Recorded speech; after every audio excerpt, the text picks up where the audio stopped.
The following may contain offensive language, adult humor, and or content that some viewers may find offensive. The views and opinions expressed by any one speaker does not explicitly or necessarily reflect or represent those of Mark Radulich or W2M Network.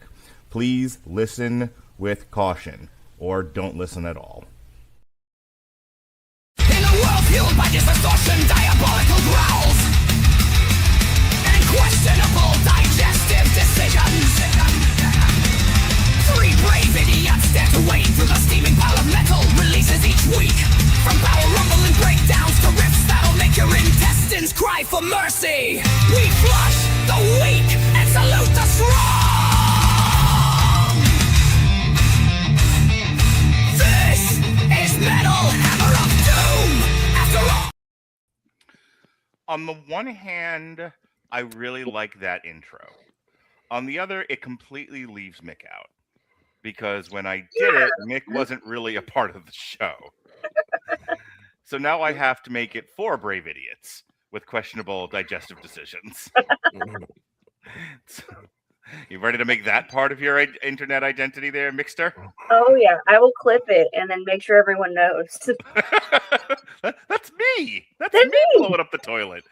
I don't eat enough fiber. The auspicious way to start the show. Welcome to the Metal Hammer of Doom. I'm your mandated reporter, and frankly, I'm mortified, Mr. Mark Radulich, and we're back after about last year we did was December. We talked Trans-Siberian Orchestra. Tonight, Jesse's back, Mick's back, Robert's back. Hello, gang. Hello. So tonight we're gonna do. We're gonna look at my very first AI slop album, Fra Diavlo: Recipes for the Damned. And I will get into how that came about, why I did it in the first place, like what started it. Since that album came out, I started working on it in July of last year. It came out at the beginning of August, and I have since dropped a lot more music since then. Like, I think I'm 4 albums deep in like a half a dozen EPs and singles.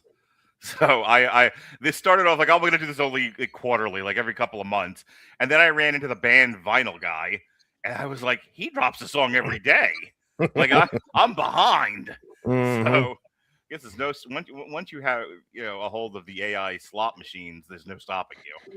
So I have since put out a lot more since then. But we're going to focus mostly on just like how this all got started and what this is. So in the meantime, let's get some introductions going. Jesse, how's how things going with you? That's going all right. We are in the process of going through a virus here in the house. It's always fun. The crud spreading even in Ohio, eh? It's not been fun. Valentine's Day, Mindy woke up and she was in a lot of distress. We'll just put it that way. And she had gotten what my son had last weekend. And I don't know if I've ever told you guys this. I feel like I might have, but my son used to have night terrors. And it was really when he was younger, like he would go to bed and then like within about half hour after going to bed, he would wake up and he would be in this crazy state of like there, but not there. Like he was somewhat semi-conscious and like you could ask him questions. How many fingers am I holding up? But then he would talk like nonsense. Mm-hmm. And what we started to realize is that, when he was younger, if he went to bed like and he was sick or something like that, that would trigger one of these night terrors from happening, right? So now what's supposed to happen as you get older, that's supposed to go away. And it did for him. Like it went away. We haven't had one until let's try this. Last time we had one was 2017. And of course he's he's going to be 60. He turned 16. It was on his birthday. And he went to bed, laid there for an hour, woke up, and then he was like he was like, Dad, I'm outside of my body. And I'm like, what are you talking about? I'm serious, dude. That's the kind of stuff he was saying. Like he would say some crazy whacked out stuff. And then I'd sit him down and I'm like, okay, just tell me what's going on. And it's really scary. It makes you Now it's like, are you on drugs or what are you doing, man? It's not that. But his mental state in this. Picturing you shaking this poor child. Where did you get the drugs?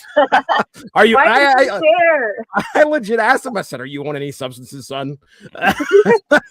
But I knew what the answer was. I mean, he'd been home all day, but he was sick, and it triggered one of these night terrors where he just kind of wakes up, and it's pretty frightening. So anyway, good story is the next day, the Super Bowl, he was fine. Aside from getting over whatever was left, so the wife has it now. So yeah, I'm just waiting for my turn because Colton tonight, my youngest son, he's like, I don't feel so good, and I'm like, oh fuck, here we go again. So I'm just waiting. I'm waiting for my turn. Of course, it'll be the work week when I have to take like 2 days off because I'm getting sick. But yes, the crud has made its way up here, and we are trying to avoid. I stocked up on Gatorade yesterday because I know the dehydration is going to happen. It's a weird way to start the show. I mean, like, we all tell stories. I will certainly tell my story once we were around back to me. But I was like, all right, the guy I went to a concert. Oh my god, I had to mow the lawn. My child has night terrors, which were cured by the.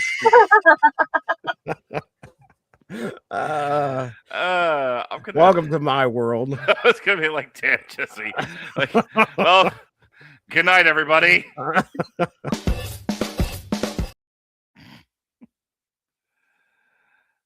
All right, everybody's fucking muted now. Unmute yourselves. Aha! That happened the other week too, where I was talking to somebody and I hit I hit one of the buttons and it muted him. I think it was Jason. It like fucking muted him forever. Anyway, Mick, save me, Mick. How are you? You have a night terrors, Mick? Tell me about your night terrors, Mick. But I actually went to a concert recently.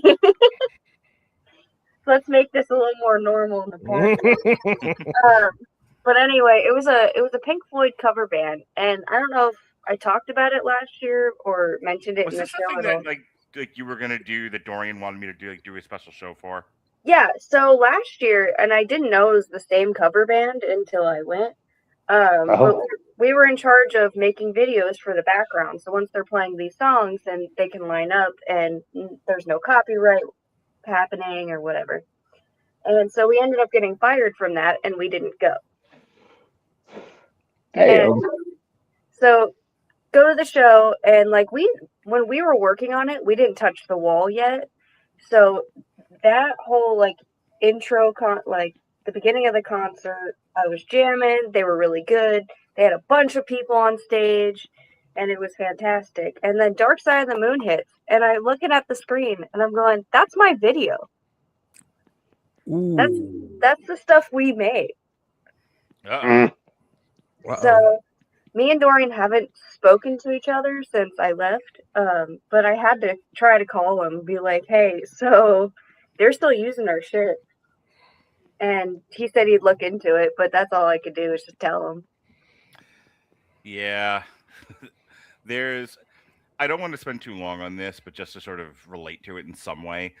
I think Jesse was telling me that now basically anything that you put on TikTok or any user created content that's out there is now like wherever you distribute it, it's theirs. Like they can, like once they have it, I think legally they're protected to use. They're protected to use it. I want to say specifically that's on TikTok. I upload all my essays and stuff there, and clips, just a clip of the music, and they were like, basically they can do what they want with it now. So if I put up an essay talking about Project 2025, and they want to use it to sell fucking pizzas, I guess, so celebrate the end of your rights with this 12-inch pizza. Yeah, that's not the only 12 inches they're going to give you. Waka waka. I don't want to hit any more buttons and mute everyone. Well, all right. I mean, bottom line is I did have fun. They were very good. They played well. And I actually have a couple more concerts lined up. Like March, I'm seeing Black Label Society with Zach Sabbath. Oh, fuck yeah. And then I think it's May, Primus is coming to town. Oh, nice. I think they were coming to Tampa too. There's a bunch of shows I wanted to see. I had to narrow it down. I'm already taking my kids to go see Guar in Yay! Alabama. I told you guys about that. My 50th birthday is coming up in June 2nd to be specific, and the weekend prior to June 2nd, because like that's the middle of the week. There are 2 concerts coming to Tampa, both at the same outdoor amphitheater. And I decided that's how I wanted to spend my 50th birthday. Last year, my 49th birthday, I took both my kids to Metallica, one on each night. This year, it just happened to work out this way. I'm taking my girlfriend. I'm going to work backwards. I'm taking my girlfriend to go see the Black Crowes on the Sunday prior to my birthday because she can handle the Black Crowes. It'll be a good show. It'll be a good crowd. Because we're old and I no longer want to sit on grass or have to rent chairs that are very low to the ground. And between the 2 of us, it'll look like the fucking hippos from Fantasia. It'll just not be good. Oh my god! No, thank you. So, like, I'm gonna spend a little extra money and be an adult at 50 years old and sit in seats for the Black Crowes. But I made the same decision for the second concert, and I want you to know this is separate from anything having to do with the Super Bowl, Turning Point, Charlie Kirk, Erica Kirk, Captain Kirk, any of it. I wanted this is my own thing because I happen to like the guy, and despite the fact that everyone's trying to fucking bury him now because he's on the wrong team, and everyone's super fucking sensitive, I am taking my kids, especially my liberal LGBTQ Free Palestine daughter, to go see Kid Rock. Oh God, that'll be an experience. When I took her to see Motley Crue a few years ago, in her early stages of feminism, at like 10, she fucking the face she made during Girls was for a while my screensaver. That's funny. And so we have like a whole thing planned where basically she's like the many faces of Lily at the Kid Rock show, and it's just all her making a sad face, like, she wants to spend time with her father. She wants to celebrate his 50th birthday. She will tolerate the Kid Rock. So, other than going to see like midget wrestling, I may end up going to see this year's Freaks on Parade, which is Rob Zombie, Marilyn Manson, and The Who. Oh yeah, and Ministry. So it depends on what money looks like by this summer if I'm going to actually do that or not. We're tired of it. We're tired of it. Fucking the only Nickelback that band anymore. Nickelback. I wouldn't give you a penny back. Yes, sir. Yes, sir. We're the only people that remember that album. Right. And like a little meth machine to get your day going. Of course, that's what I wake up to. Fuck Folgers. I don't have an 8-foot tall hole in my walls like Jesse does. That's the one thing. When you said night terrors, I'm like, that man is the size of a linebacker now. Dude, was it Caleb or was it Colton? No, it was Caleb. It was God, Caleb. the whole story just changed in my mind. He's just walking like Godzilla through your house. You guys have no idea what was going through my head. I'm like, if he starts doing something crazy, I'm gonna have to like figure out a way to take this boy down. I don't know how I'm gonna do it. Yeah, you have to physically restrain him. Yeah, when you said 16, I'm like, oh, it's that one. It's Mongo. It's Mongo. He's got to recreate the scene. He's gonna blow both the doors out of the saloon. For me, I did not get to go to a concert because the girl I'm seeing had Ghost tickets. Which, by the way, me seeing Ghost is cursed. This is the second time Ghost tickets were in my possession, and I didn't get to go because it decided to fucking ice 2 inches. Oh my god! Yeah, so Ghost canceled because it was like 1.5 to 2 inches of ice. Nobody's fucking driving in that. Shoot anyone in the face? Oh, that. Yeah. The one that kills people on accident. Not on purpose. Yeah, the one that fucking like icicle, like ice men just shooting people in the head. It's like, oh god, it's ice. Now I'm thinking of fucking Spider-Man and his amazing friends. Yeah, they're sitting around uptown Charlotte, just trying to create another trap. But yeah, so I did not. I've still never seen Ghost live. Uh, I saw them open for Iron Maiden a bunch of years ago. They're good. See, Their that's show's fantastic. It's like theater. Yeah. oh yeah, yeah. I'll get to hang out with all the Disney adults, uh, and Rhea Ripley fans, which also are Disney adults. Yeah. That's something. That's something I realized when we went to a wrestling con last July. It's called the Gathering, but not the Gathering of the Juggalos. It's a bunch of. That's It up here. was initially on like NWA, the wrestling, not the musical group, mind you. Gotcha. Mostly NWA centric, and there's a couple women I would say that I'm just like, yeah, no, they only care about Rhea Ripley. That's literally the only thing in wrestling they want is the ripped muscle mommy that they wish to be. That they never shall. And I thought about that because I went into a hot topic on this past week with my lady friend, and yeah, there was like 6 of her shirts and Oh, about wait, Yeah. back up a second. Do you have a new girlfriend? uh, not girlfriend. She's Boyfriend? made that clear. They She's made friend? that clear. She's What are you made gonna that write? clear. She's made that clear. She's like, oh, I'm not ready yet. So She's a I'm just, spicy girl. I'm just here so I don't get fined, I guess. Like we did Valentine's Day stuff yesterday. It was fun. But Okay, so yeah, you're in a platonic romantic relationship. Got it. Just keep going. yeah, I feel like I'm dangling on the line, but she won't listen to this, so I can say that. Uh, There you go.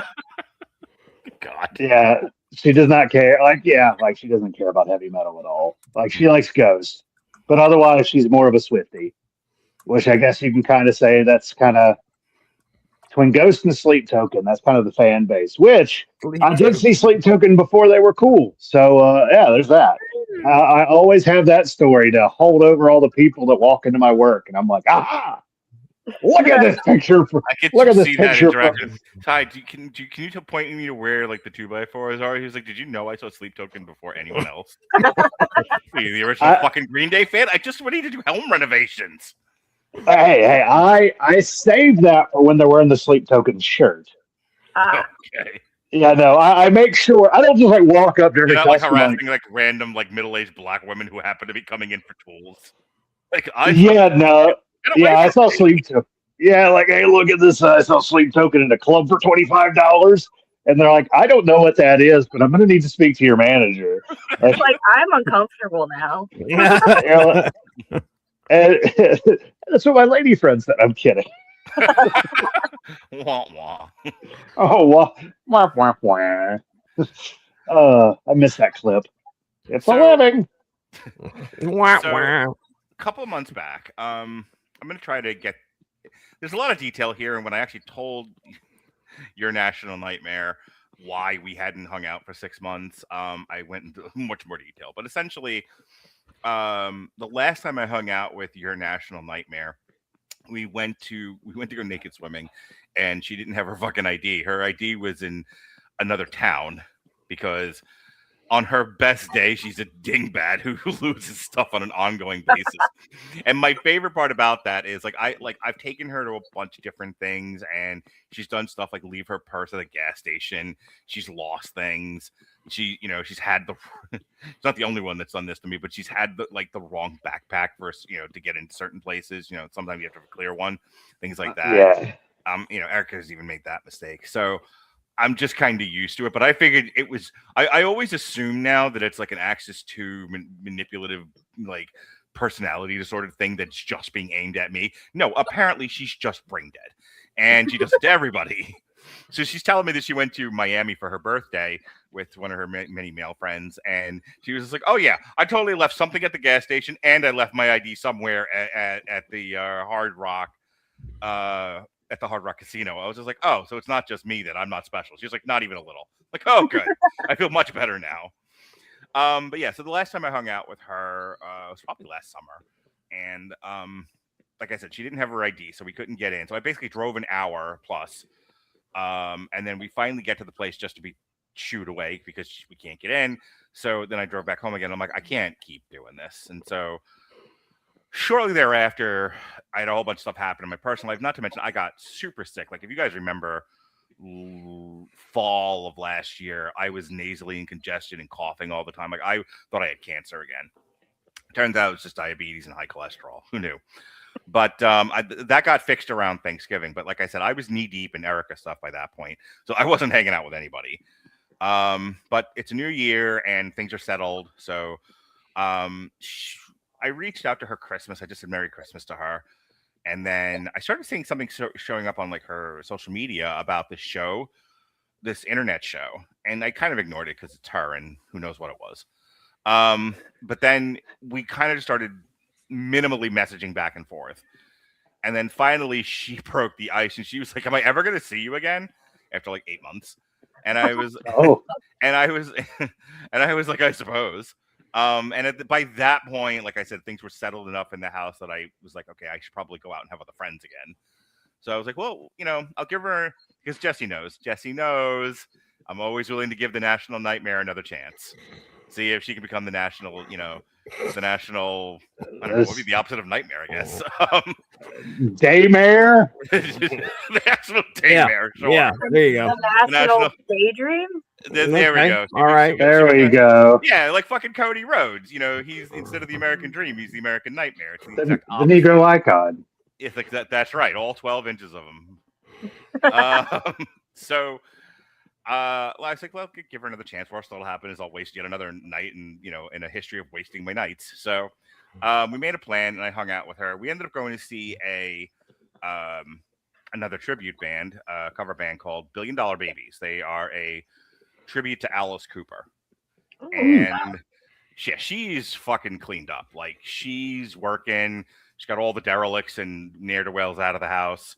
Just her and the kids. She's like, she's correctly medicated. It was so funny. She was just like, I was afraid you would find not Wacky Jackie boring, and I'm like, no, not Wacky Jackie is great. Wacky Jackie gets left on the side of the fucking road as I go speeding away. So we had a great night. But the reason why I brought all that up is, other than to make Jesse worried about me that I'm hanging out with the National Nightmare again, I was telling her, I was listening to all of my, because I can't play it around anyone else. I can't play it around my kids. They revolt on me. And even the girlfriend's like, could we listen to something that you didn't create? Please, could we listen to like a real musician? Just a little. I started playing for her a lot of passive-aggressive pansexual peanut butter stuff. Because every song is a story, Mick. Every single song is a story. And she thought it was the most hilarious fucking thing she'd ever heard. She was like, this is amazing. It's like, and it's like, how you describe fucking Caleb when you play something for him? It's like, this is AI? This is AI? Like, every single time. Like right. Fucking Scooby-Doo. This is AI? that was fucking her. The entire car ride on the way back from the OCC Roadhouse. She was like, this is you? This is AI? Rocky? And I was like, yes, Scooby. It's fucking AI. And so she's like, so you can take like any cockamamie story and just make a song out of it. I'm like, yes, have you met my friend Jesse? Like, he takes every mundane detail of his life and becomes a fucking opera. So that's like the whole idea behind the passive-aggressive pansexual peanut butters, is I needed an avenue that wasn't Fra Diavlo, which is a little bit more structured and contained, to just be whatever musical style I want to play with, whatever. Like, I did a song, Alexis and I did a review of the Muppets, and I made a joke about what if Crazy Harry had converted to Islam and was like all peaceful now, but because it's Crazy Harry and Islam, every time he walks in the room, people think he's gonna blow something up. And they're like, wouldn't that be funny? Haha. And I pitched that to the AI, Jesse, and the AI was like, You're not making a fucking. You're not wrong. You're not making a fucking song about Muslims blowing stuff up. And people around them. It rejected you outright, huh? It was like, this sounds like hate speech. Yeah, it's like, I will not. The AI has much more ethics than I do. I will not be a part of it, sir. It's like I had to massage that song a lot to get it made. I'm not getting canceled for this. Sir, this is open AI, not the fucking Proud Boys. So, so I did like a whole like Arab sounding world music song about a guy who like converts to Islam, and everyone's afraid of this guy because he used to be really into fireworks, and now he's not. But people have institutional memory of things, so that's what the song's about. So I want, like I said, I wanted an avenue to like just play with different musical styles and different stupid ideas that I have, or to make fun of my girlfriend and her family. Either one. Yeah. So everybody else is like, no, please don't song us. It's a verb. Don't put us into a song, sir. We'll behave. We'll do what you ask. Not Jackie. Not the National Nightmare. The National Nightmare was like, why are there not more songs about me? Why did you forget about me? How dare you? So she sent me a voice note of a bunch of different ideas, and that became the song National Nightmare. And then because I just hung out with her again, I had a lot of memories like come to the front of my head. When we met her, there was 90,000 people living in her house. Like more people in her house than in the Silverdome. So this was between the kids and the adults. It was a madhouse. But it was like the super duper like adult party house for a very brief window of time. So I wrote a song about that called Jackie's House. But she's like, I insist you spell it Jacqui. Like Jacqui. And I'm like, sure. So that became Jacquees' house. And then she was like, will you do me a favor? Like there's something very personal. I would like it made into a song. Will you do that for me? And I said, sure. So Jackie has 3 songs now, Jesse. Oh, wow. All right. They'll all be out. All 3 of them will be out one a week, but the last one will be out March 8th. I was going to say, I saw the artwork for 2. Yeah, I did. Yeah. I did a 3rd one today. Okay. How good did the National Nightmare one come out? Yeah. Like you've never, like I guess you've only seen her in like whatever pictures I posted publicly, which I've stopped doing. But like, but I'll tell you what, that National Nightmare one that's just AI generated based on what I described. Fucking spit an image of her from the back. So all of that to say, that is the second AI musical project that I did, not counting the Rattlevision Broadcasting Network stuff, which is what comes out of sessions. So that'll transition us into what we're going to talk about tonight, and I'll give you guys an opportunity to like jump into the conversation, but let me start with this. So years and years and years ago, my friend Kat and I were making a joke. We had gone to see like maybe, I can't remember which concert we went to because we went to a bunch, but for the sake of argument, it was Clutch in Washington, D.C. So we were just all hanging out in a hotel because this is like an overnight trip. And we were making jokes as we were wont to do. And we were talking about death metal. And it goes, somebody said, wouldn't it be funny to start a band called Fra Diavlo and have it just be death metal? And all you do is just read recipes from a cookbook. Because nobody understands any of the lyrics of death metal, right? That's the joke. So it doesn't really matter. So, like, if you've ever listened to Cannibal Corpse, like, Jesse's listened to Cannibal Corpse because we made you. Obviously, you have Cooper. Mick, are you into, like, that really growly death metal, Cookie Monster vocals? I've listened to them a couple times, yeah. Okay, so you know how most of their lyrics are unintelligible? Yeah. Like, there are times he's legit just going, like fucking Bobcat Goldthwait. Yeah. And it's kind of sounds like a cat sometimes. Yeah. Like, what did you just say? I said I come alive in the darkness. Oh. Obviously. So, and there's a couple of other like death metal bands that are just utterly unintelligible out there. So that's what we were playing with. And because this is over 20 years ago and we don't have the ability to actually do that, it just stayed a joke. Then, I don't know if you know him, but Jesse Starcher came into my life. And he said, have you heard of Suno.ai? Tag in for just a second, Jesse, and explain how we got from you discovering this version 1 to Time to Eat to Queen of the Night. That we did it right here on the Metal Hammer of Doom. Yeah, you might have to correct me if I got some of the history wrong, because I remember Queen of the Night for sure. Obviously, Suno comes around, and I think I am introduced to it in 2023. I want to say so, about 2.5 years ago, and this was that version 2.5. And at that point, I was just having a good time listening to some of the crazy stuff that was getting created, and making some of my own stupid stuff up. And then I, of course, came up with the idea, like, I'm just going to start making songs about like food that we're eating, because I'll go upstairs and I always have some kind of stupid thing that goes through my head, like, baked beans, baked beans, baked beans. That's just what you kind of do as Hang your on, dad. quick tag. You have to know something about Jesse. Jesse is 100 million years old. And he does, and he does the grandpa thing of everything has to be a song. So he's like, I gotta go to the bathroom, and he's like, boot scoot, gotta go to poop poop. Yeah, right. That's what happens. You know your granddad. Your granddad just sings everything. That's Jesse. So I finally, I'm like, well, shoot, I'm gonna do some songs about the food that we eat, and using some of the stupid stuff that I say. So that becomes Time to Eat, which is about, I don't know, 10 songs, I think, that I'd created in version 3 and 3.5, if I remember correctly.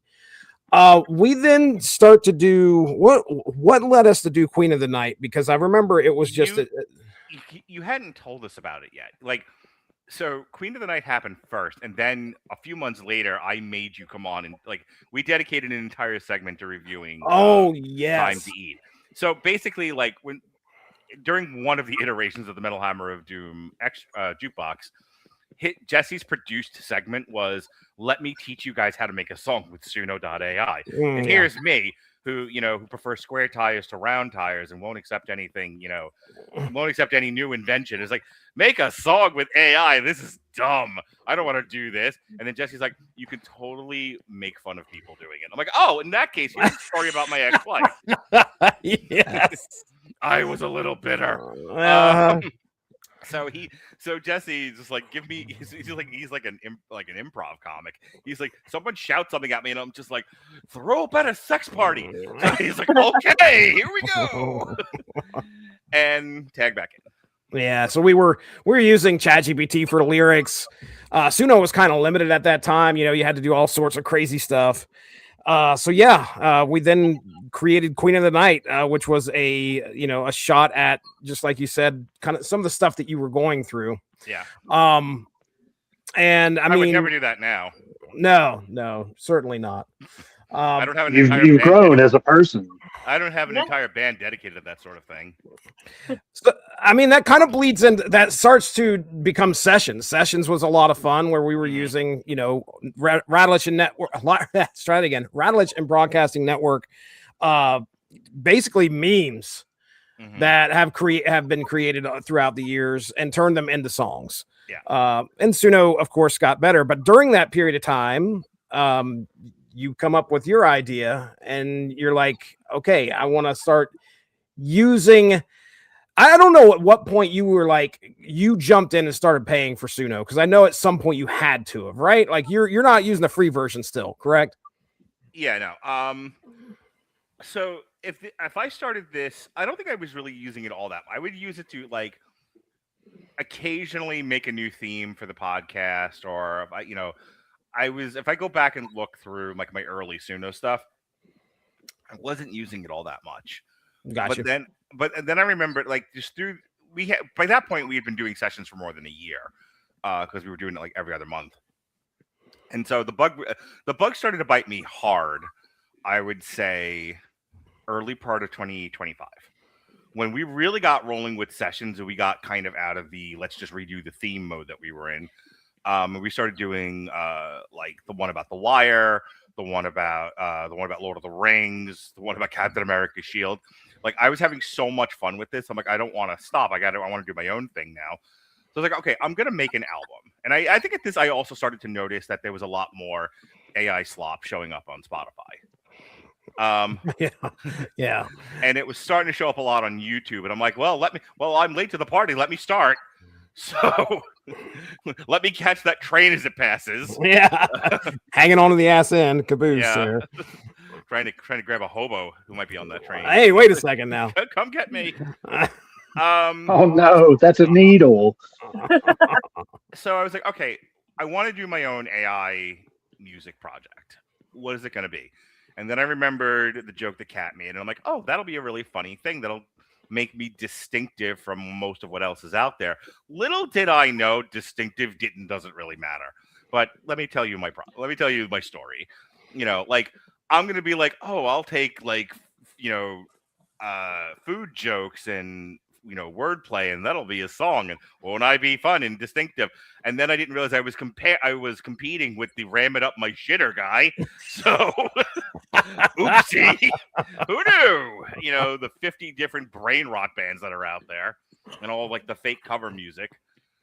So anyway, little innocent me in my tutu with my lolly, just thinking that I could make a difference. So I sat down with ChatGPT and I'm like, here's the prompt. This is what we're gonna do. And I'm gonna walk you through this, and I'll give you guys a chance to like react as I go through this story. Because it was really a learning process for me. ChatGPT is a really great tool. You have to know how to use it. If you just start dumping ideas into it, it will go off in directions that are not anticipated, and you will not get what you want out of this thing. It'll be really frustrating. You have to kind of step by step tell it what it is that you want. And you have to guide it along the way, unless you don't care. This is why a lot of kids who's like, write me a paper about the Scarlet Letter, and they're, sure, no problem. Here's your paper, and it's AI slop garbage, because it needs more than just write me a thing. Ask me how I know that. So I'm sitting here like, I want to make a band, and it's all and it's like, I want to just read from a cookbook. I want to take a recipe from a cookbook. You turn it into a song for me. And it was like, that's a copyright infringement. Slow down, horsey. So like, you learn a lot about copyright law through this process. So it was like, you can't just take someone's recipe from a cookbook and read it verbatim over fucking music, you animal. You have to massage it a bit. And so I was like, okay. And the only components that I gave at that point were death metal, food, wordplay, and that's it. And it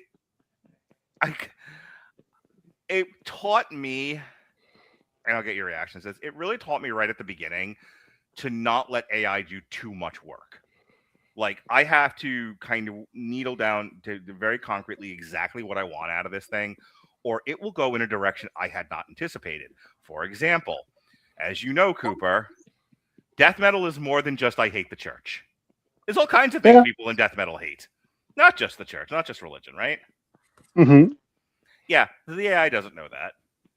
So when I went death metal, it went right. 10 tracks of We Hate the Church. Got it. And I was like, oh. And it's so funny because I was so much like, not as Jesse knows this from having done sessions with me. I care so little about the lyrics. I'm like, whatever. I mean, actually, well, I was going to say what's funny is not even that. Like, me and Coop have sat here and tried to talk to you about lyrics, and you just are like absent from the conversation sometimes from years of Metal Hammer of Doom. So I always wondered, like, he put so much thought, like, well, I say thought, I mean, I know you're prompting, but you did give it some thought about the lyrics that you were doing here when you did this album. I can tell at least what you wanted versus what you didn't want. Well, let me correct you. I was very much concerned with style and theme. Could give a fuck less about the lyrics. Yeah, but you said that you just said that, like, you didn't want 10 songs of, I hate the church. So you were giving it some thought. I realize that until the end. That's the problem. Oh no! I was almost done with the album before I figured out. Hey, wait a minute! I accidentally made a Deicide album. What the fuck did I do? Did you make a good one? Well, you be the judge. I was. So let me So I've been babbling now for a while. Let me just stop for a second, Mick. Your thoughts, your reactions. Are you thinking, please get me off this fucking podcast? No, this shit. No, so I could respect that it does take a lot of work. And I was noticing during listening through the album that it was hard to hear the lyrics. I wish the lyrics would have popped up. Mm-hmm. But with you having a death metal focus, I thought it was different. Like, each song felt a little different. It's definitely spans genres. Yeah, so it's through the creative. I'll go over to you in a sec, Coop. But through the creative process, it stopped being about death metal like very, very quickly, because the original premise I couldn't do. I couldn't just do recipes. It was like, no.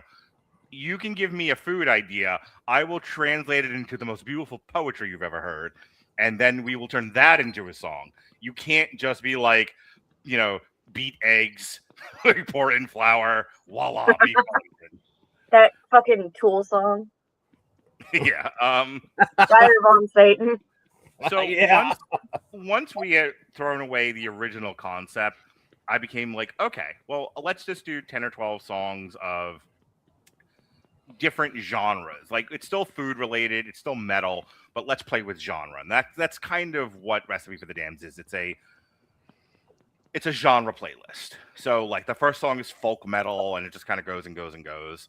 And I was like, I want to try this style. And it would start with one kind of genre. And then and Jesse knows this process, like it'll iterate something for you. You'll listen to it and go, something's missing. Oh, I know, African drums. So like you throw that in there and you start fucking with the prompt a bit, the style prompt a bit.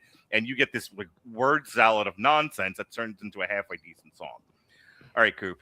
If you could stop vomiting in your mouth for a moment, just tell me what your thoughts are. Is it that obvious? You look like you're ready to fucking murder me. So yes, which I That's accept. like- I accept. Well, it's funny because I have a coworker. I know we mentioned AI podcasts, Yeah. and I just revolt at the thought of it. And I have a coworker that had his Sorry, fucking I'm voice laughing digit. because Jesse not only does the music, but he also makes AI podcasts and then listens to them in the most masturbatory At one point- exercise you've ever heard. Oh yeah. Oh yeah. Keep going there, stink face. Dude, this was- I have And this is I- the last time we saw Coop. I legit have a Notebook LM podcast based on like 10 days worth of audio diaries from back in 2010. It is the craziest fucking thing you've ever heard about how they're talking like, boy, this guy certainly sounds like he is burnt out. He is yelling at the traffic. And I'm like, fair. That's a good analysis. I can't disagree. I can't disagree. All right, Coop. Sorry, go ahead. No, you're good. I got on medication for the ADHD, by the way. It's pretty nice. Yeah, so you're doing great tonight. Thanks, Dad. So he's telling me about this. He goes, yeah, I went to the studio and they had me talk for an hour and then digitized my voice. So it's going to be utilizing my voice for an AI podcast. And then, it's a lot of work. I got to edit it. And I'm like, or you could just fucking talk. Do your own thing. Like that. It's one of those like AI. I don't love AI music because, as you said, when the ChatGPT said, "Oh, that's copyright infringement. We can't do that." There is much irony in saying that. Yeah. That's extreme. That's the part I was like, yeah. Sorry, I can't do copyright infringement when you tell me about it. But as a basis for how it works, but like a podcast, like literally, like if you're having a podcast, having AI do your podcast, you can talk. Like literally, talking is like the only thing you do for a podcast. Anybody, well, let's not be ableist. Not everybody can fucking talk. But most people, yeah. I was like, whatever, bro. Like this guy's 60 years old and has conversations with his chat GPT And this when he's relates to what we're bored. talking- And so you're relating this to what I've said so far. How exactly?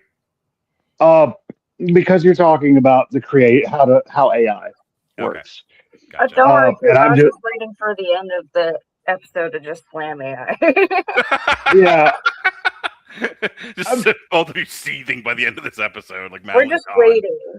well, I mean, it's again like listening to your album. It's definitely not all death metal, which is nice because it does have its moments that are very distinct and different.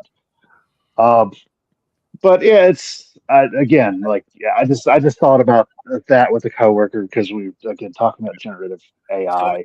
So let me continue with this process. Continue. So now we have a rhythm. Like it was, You can't have rhythm. You're white.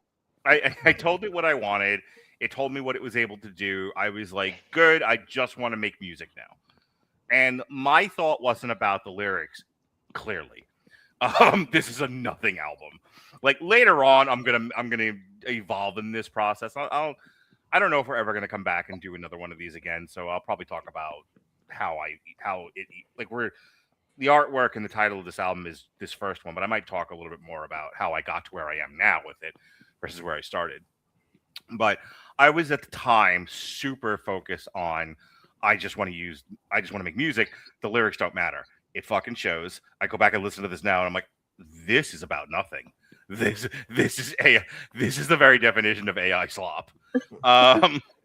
So like more of my stuff now has more of my personality in it. This fucking doesn't.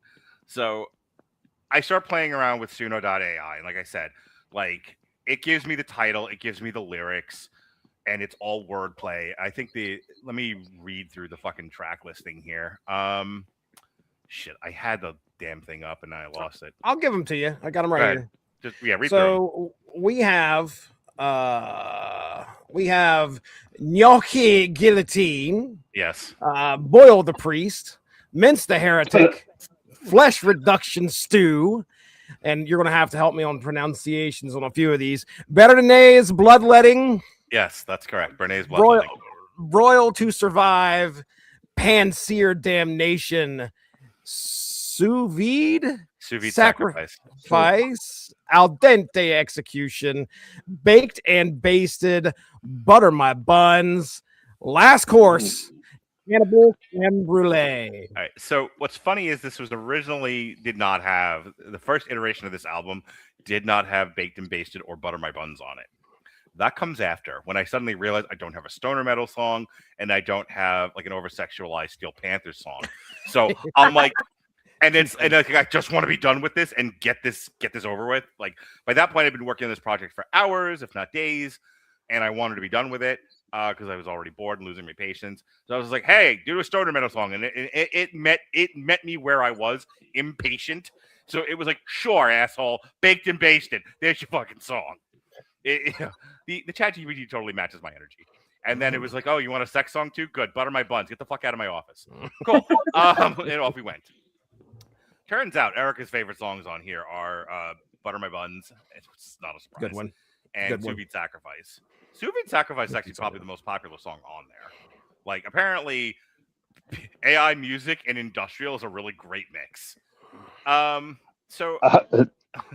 Are you robots? Who the fucking thought? Go figure. Yeah, so I worked my way through each one, and it starts off like it was kind of a back and forth where it was like, here's your song and here's your theme. What do you want this to be? And I'm like, this one feels like folk metal. This one feels like straight up like Teutonic, like death metal. This one feels like more thrashy. And so by that point, I'm just like, what haven't I done yet? You know, so again, it was barely a conscious effort to keep the theme, the genre, subgenre related to the song. I was like it got to Sous Vide Sacrifice, and I was like, I haven't done industrial yet. That was how much thought I put into this. So yeah, so now the thing is done, and I like the way it sounds. It is one of those where if you listen to it and hear the lyrics, it's total bullshit. It is very much the something that my son complains about with AI, where it's like you can tell this is soulless. It's not saying anything. It is just a lot of creative wordplay, which is fine for what I wanted at the start. The lesson I learned from making this album was don't do that again. This was funny once. Like I kind of did it, made my point that it was like, I want to keep doing Fra Diavlo. I like the concept, but I can't keep doing this where I just give it total control creatively and I'm only guiding the music because I'm not saying anything of value. And that, as a first effort, and I'll stop here and let you guys kind of jump in. As a first effort, I think it's okay. I think it's definitely somebody experimenting with these tools for the first time, kind of not knowing what he's doing and learning about like song creation process while doing it. So it's not as good as I wanted it to be, and it's probably the weakest thing I've ever done. On the other hand, I'm proud of how it turned out in the sense of like, it was a lot of work to do, and I followed it straight through, and it's at least semi-coherent. The album cover was, again, like, we have a lot of genres here. It's metal. It's a bunch of different metal genres, and then it kind of took that and created the picture that you see behind us. So that was that first album. Your thoughts, Mick? I did want to talk about the album cover. I think the album cover looks suspiciously like all of us.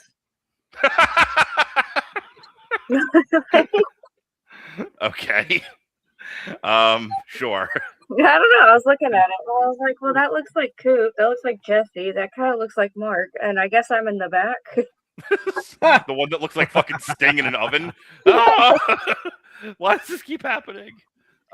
Did you change the album cover on oh my goodness, on Suno? Because it does not.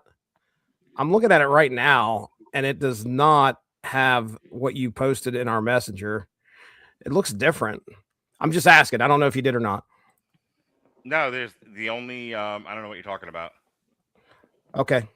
The album cover. The album cover here. I mean, I've seen the one that you posted in Messenger before, but I've not seen the one that's in. That's the album cover, guys. Okay. Do you have your Suno up and running? I do. Go to Suno real quick and pull up the album. Are you talking about the playlist that I made? Is that what I'm looking at? Maybe. Okay. Maybe that's what I'm looking at then. Yeah. No, you're on Spotify. Yeah. Okay. So if you're talking about like what's on Suno, yeah, you're talking about the playlist for Recipes for the Damned where it's like red and white and all that. Yeah. No, that was just a Suno generated thing. Got it. To keep track of my work. But yeah, so like as far as like death metal albums go, so I put this on TikTok and the reaction I got was, this is obviously AI. And I'm like, yeah, no shit, dick. How many videos have you said that here to lately? Because that seems to be a big trend. Oh, I get everything is my AI essays all the time that like, oh, like this sounds like it was scripted by AI, and I have to keep telling people, I'm like, these are all my ideas. It helped me organize them in a way that's coherent, but every single one of these is my idea. As the AI often has to remind people, it's nothing without the human user. It only overtakes things if you let it. Yeah. So what were you going to say, Mick? Oh, that was the end of my statement about the album cover. But it was funny that you used the word soulless, because I was noticing as I was listening to it, there's always like this weird sound to it whenever you hear AI music, that it sounds like they're singing in a tunnel. And there's like a soulless quality to it. And yeah, there's a part of, I think it's Boyle the Priest, where it just sounds like it went in a tunnel all of a sudden. It doesn't happen all that much, but it happens enough to where, like, yeah, I've noticed it as well. Yeah, that's a Suno artifact for sure. I've seen that, and that happens in my songs a lot. They've done away with that now, right? They fixed that problem, whatever it was. It could still happen. I did a cover of one of yours just earlier tonight, just because I was wanting to see what V5 would sound like, and it fucking took it right into a tunnel, and it came right back out for a second. But yeah, it's definitely still something that's there. Which one did you cover? I covered both Boyle the Priest and I think Mince the Heretic. Oh, okay. By the way, have you heard the mashup I did of Mince the Heretic and Hobo on a Train? Did you send it to me? Because I know. Yeah, you did. Because you fucking had a really positive reaction. It was really fucking good. I have to eventually release that as a single. It's too good to keep to myself. I like it. Robert, before I move on to the next thing, I'm going to let you bash me over the head. Your thoughts, sir, of my soulless AI slop that I'm so very proud of. I feel bad. This is a free forum. You're allowed to say what you're like, this is my child. I love it. It's not perfect, but it's mine. And I'm just like, boy, howdy, ain't it, producer Mark? All right. I'm going to kind of speed through this and let you guys have last licks, and then we'll move, we'll talk about something else. Go ahead, Jesse. I was just going to say, Coop says this is my child. And I remember when we first started messing with Suno, I had a very kind of identifying. I identified something as being created that wasn't there before. This fucking thing was not out in the internet. It was not out in public. It was not in existence until it came into your mind. We're not talking about something that doesn't exist. We're talking about something that is here. And I as much as like, AI gets a very bad reputation, and deservedly so sometimes, for some of the BS that comes up with, it still took your idea and made something out of it.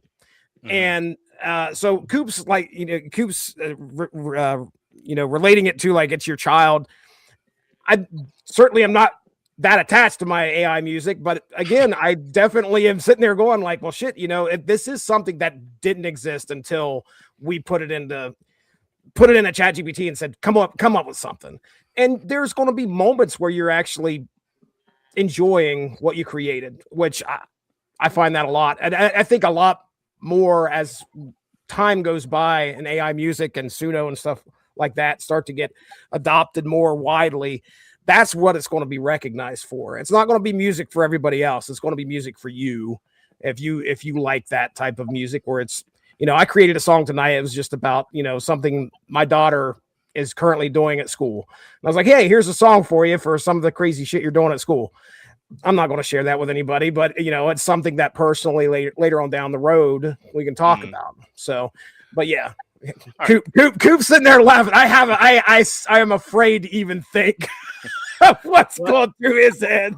So, I'm not going to speak it into existence because it's weird when it's your kid, man. I appreciate that. All right. So I was very quick to want to do another one of these. I was like, I wasn't satisfied completely with Recipes for the Damned. Like, good first effort. It was definitely a learning experience, but I'm competitive with my own self. Like, if I do something and I'm like, I can make this better. I can do better. I can do better, Dad. Sorry. You're doing great, son. Sorry, I have trauma response of being hit while saying I can do better. So anyway. So I was like, I want to do another album, and I was really struggling for ideas, and now this is... So the first one comes out, I'm working on it in July, comes out in August. I'm like, let me put one in for September. It'll be in time for the holidays. The holidays are coming up. I'll do a song. I want to do an entire record kind of dedicated to the holidays, kind of tracing the holidays through the year, starting with Halloween. And it's like, by this point, I had found DistroKid.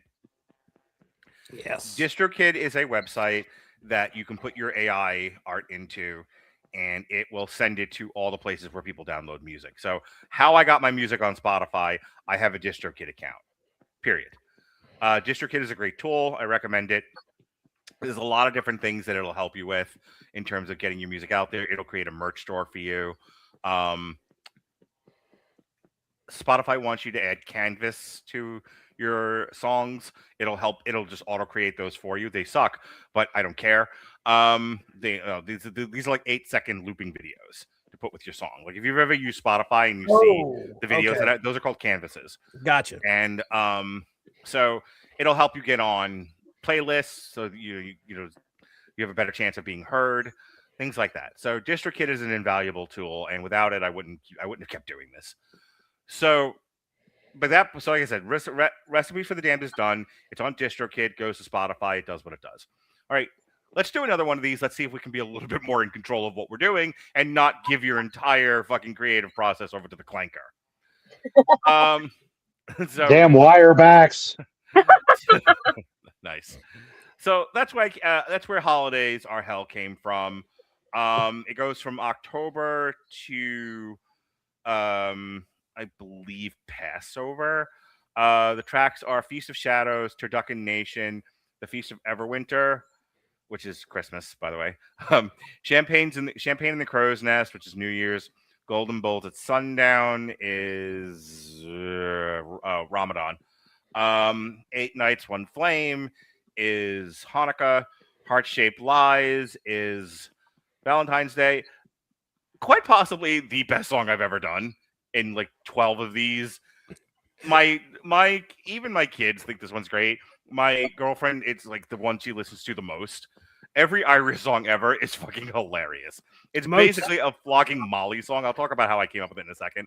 But like, I accidentally tripped over a real banger with this one. Most traumatizing video too. Yes, very. The sheep jumping off the bar still makes my girlfriend laugh hard. The fifth cup is Passover. Queen for a Day, Justice for a Lifetime is Mother's Day. Dad Fire Food, where at this point I'm running out of ideas, is Father's Day, and then Apples and Ash is Yom Kippur, I believe it was. So these I had more of an idea of like what I want the song to be. Like Feast of Shadows, I was kind of going for. I was playing off like the This Is Halloween from A Nightmare Before Nightmare Christmas. Before Christmas. Yeah, I was going more for that. It's probably this one is the most. I'm more focused on the music than I am the lyrics one. Turducken Nation, I was specifically going for Born in the USA. In the sense that I wanted people to very much not understand that the song is ridiculing our behavior at Thanksgiving and our behavior in and around Thanksgiving and Black Friday. Like I was super critical of like us not really getting behind the meaning of what Thanksgiving was supposed to be and just having a gluttonous meal for the sake of doing it and then going out the next day and killing each other to try to get a television set. So that's Turducken Nation. I'm a little cynical. The Feast of Everwinter is a complete U-turn where I'm like, so ChatGPT, you know how I just said I hate Thanksgiving and I'm not a huge fan of Halloween either? Well, I love Christmas and I want to make like a Christmas Viking victory song. Cool. The Feast of Everwinter. Champagne and the Crow's Nest is a pirate metal song. And it's New Year's Eve, and this is where I had to really get creative because, like, the first three, the food associated with the holiday kind of, defined itself. That was easy, and I'm like, what the fuck food goes with New Year's? That's a drinking holiday. So I had to like do research on this and figure it out, and we kind of fused some ideas together, and that became Champagne and the Crow's Nest. This is also, and I want to talk about this really second, and I'll take a pause so you guys can talk to me. So, Jesse, you know how sometimes you have to put very specific instructions in the lyrics, or as I've learned, if you put things in parentheses, it says it out loud. If you put it in brackets, it understands that it's an instruction. Yes. Guess what I wasn't doing at that point. So there's singing the instructions. Yeah, I was going to say there's a song on. I was going through your Suno lyrics here, and on Recipes for the Damned, where you put the song title, and then in parentheses you said, "This is the song's title. Do not say it out loud." And then, like, it listened at least. But, yeah. Let me tell you how there's a call and response part, and it has Vox VOX, and it's screaming Vox at me, and I didn't notice it until we were all the way done with the song. Yeah, and I'm like, fuck it, it's too good. I'm leaving it in there. Note for next time: don't do that. I now have to scream at the AI every single time. Bracket, you asshole. Yeah.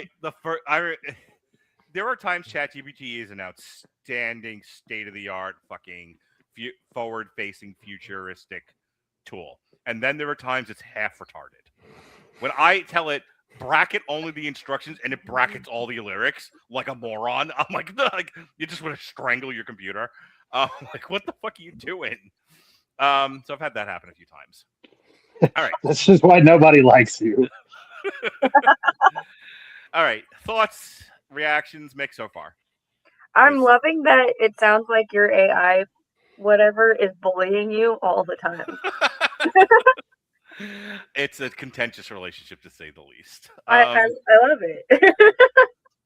Robert, your quick and dirty thoughts. That AI sounds autistic as fuck. It's great.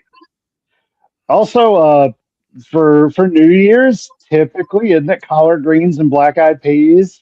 Maybe. And some corned beef. Grapes. Yeah, I've never had grapes for it. That's where Champagne and the Crow's Nest came from. So it was something about grapes. I don't remember what, but that's what you have to eat like 12 before midnight or something. Yeah, my mom would always make cabbage and corned beef and black-eyed peas, and I fucking hate cabbage and corned beef. So I guess I just farted for the next fucking week after eating all the black-eyed peas. All right, so Golden Bowls at sundown. I was trying to think of the different ways to go about doing this, and I was like, well, I want to be more inclusive, so I was like, here, we'll do a Ramadan song, and this one has this is the first time I started experimenting with stuff outside of the metal genre. So there's like a lot of it. So Jesse, you can kind of somewhat speak to this. I think if you want it to, it'll do like other like weird world stuff. So like there's a lot of like Arab sounding music, musical notes and different instruments in Golden Bulls at Sundown. Yeah. I created a song that was based off of a cover of Thor, and it had the Egyptian god of Set. And I said, do me a favor, just come up with a genre for this. And it legit, when Suno made it, it sounded like it was some type of, Middle Eastern song. It was pretty great. So yeah, it can pull some of that stuff off pretty well. Yeah. 8 Nights, One Flame is my ode to the renegade Jew. It's a Jewish rap metal song, like new metal, and it's about Hanukkah. That's it. That's as far as I went with that. If you don't know who if you don't know who A to the D is, the renegade Jew, he's coming after you. Look it up. It's 20 some odd years ago. Yes, that's a real thing. Heart Shaped Lies is my rendition of a Def Leppard song. And it's about like chocolate candies, and this is I don't know if you know this about me or not, but I've had some sad stuff happen to me the last few years, so it really comes out here. Like this is a very bitter Valentine's Day song.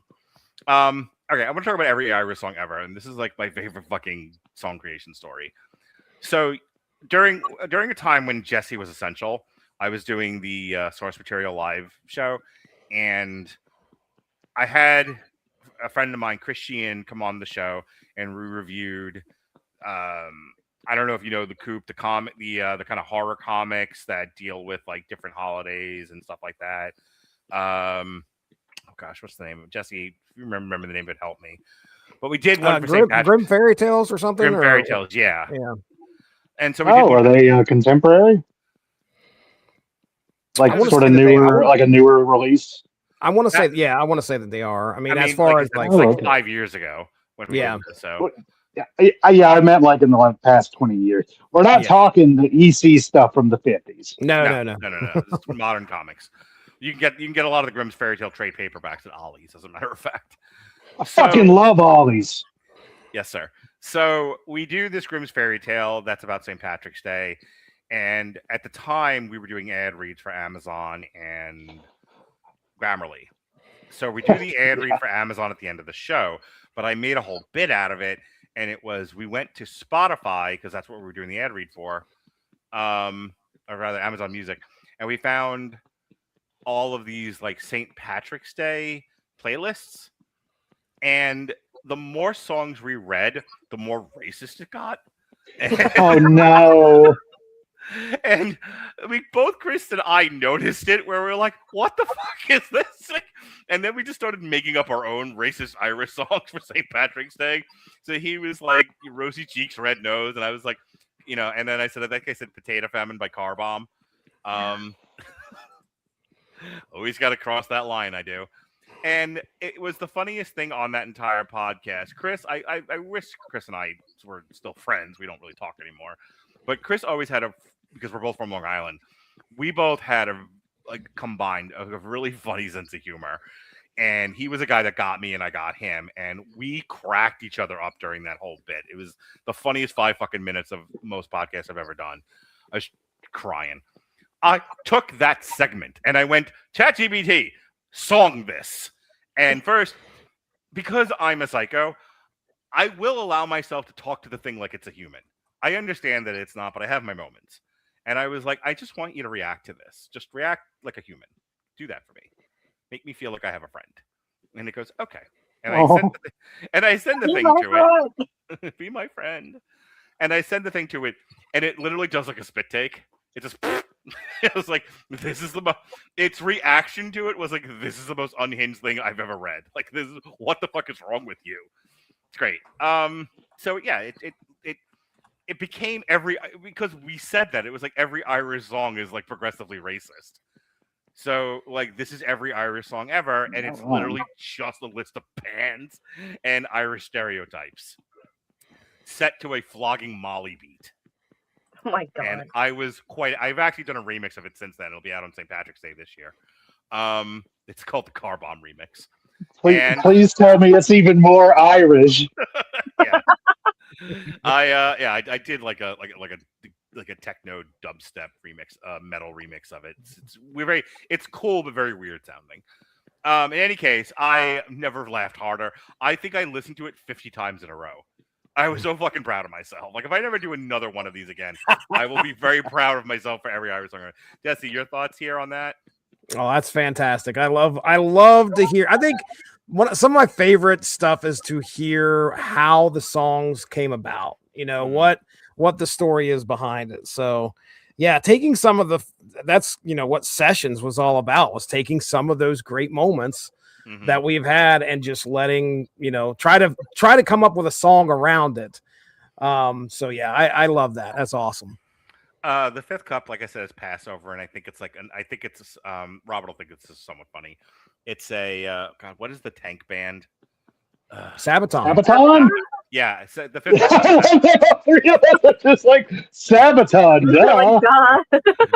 Yeah, never mind. There's a band called Tank. That's accurate. So the Fifth Cup is basically a Sabaton song. Queen for a Day, Just for a Lifetime is like a funky Chili Peppers thing. It's really short. Erica thinks it's hysterical. It's very apropos for Mother's Day. Dad Fire Food is like a Pantera Hatebreed combo. And then Apples and Ash is like Typo Negative. So that was Holidays Are Hell. The next thing I did, I'm not going to talk about this one for too long. It's also like my least favorite thing I've ever done. But it was definitely me being like, how like every band goes through an experimental stage. I had done a whole thing with ChatGPT where I was talking to it about personal stuff.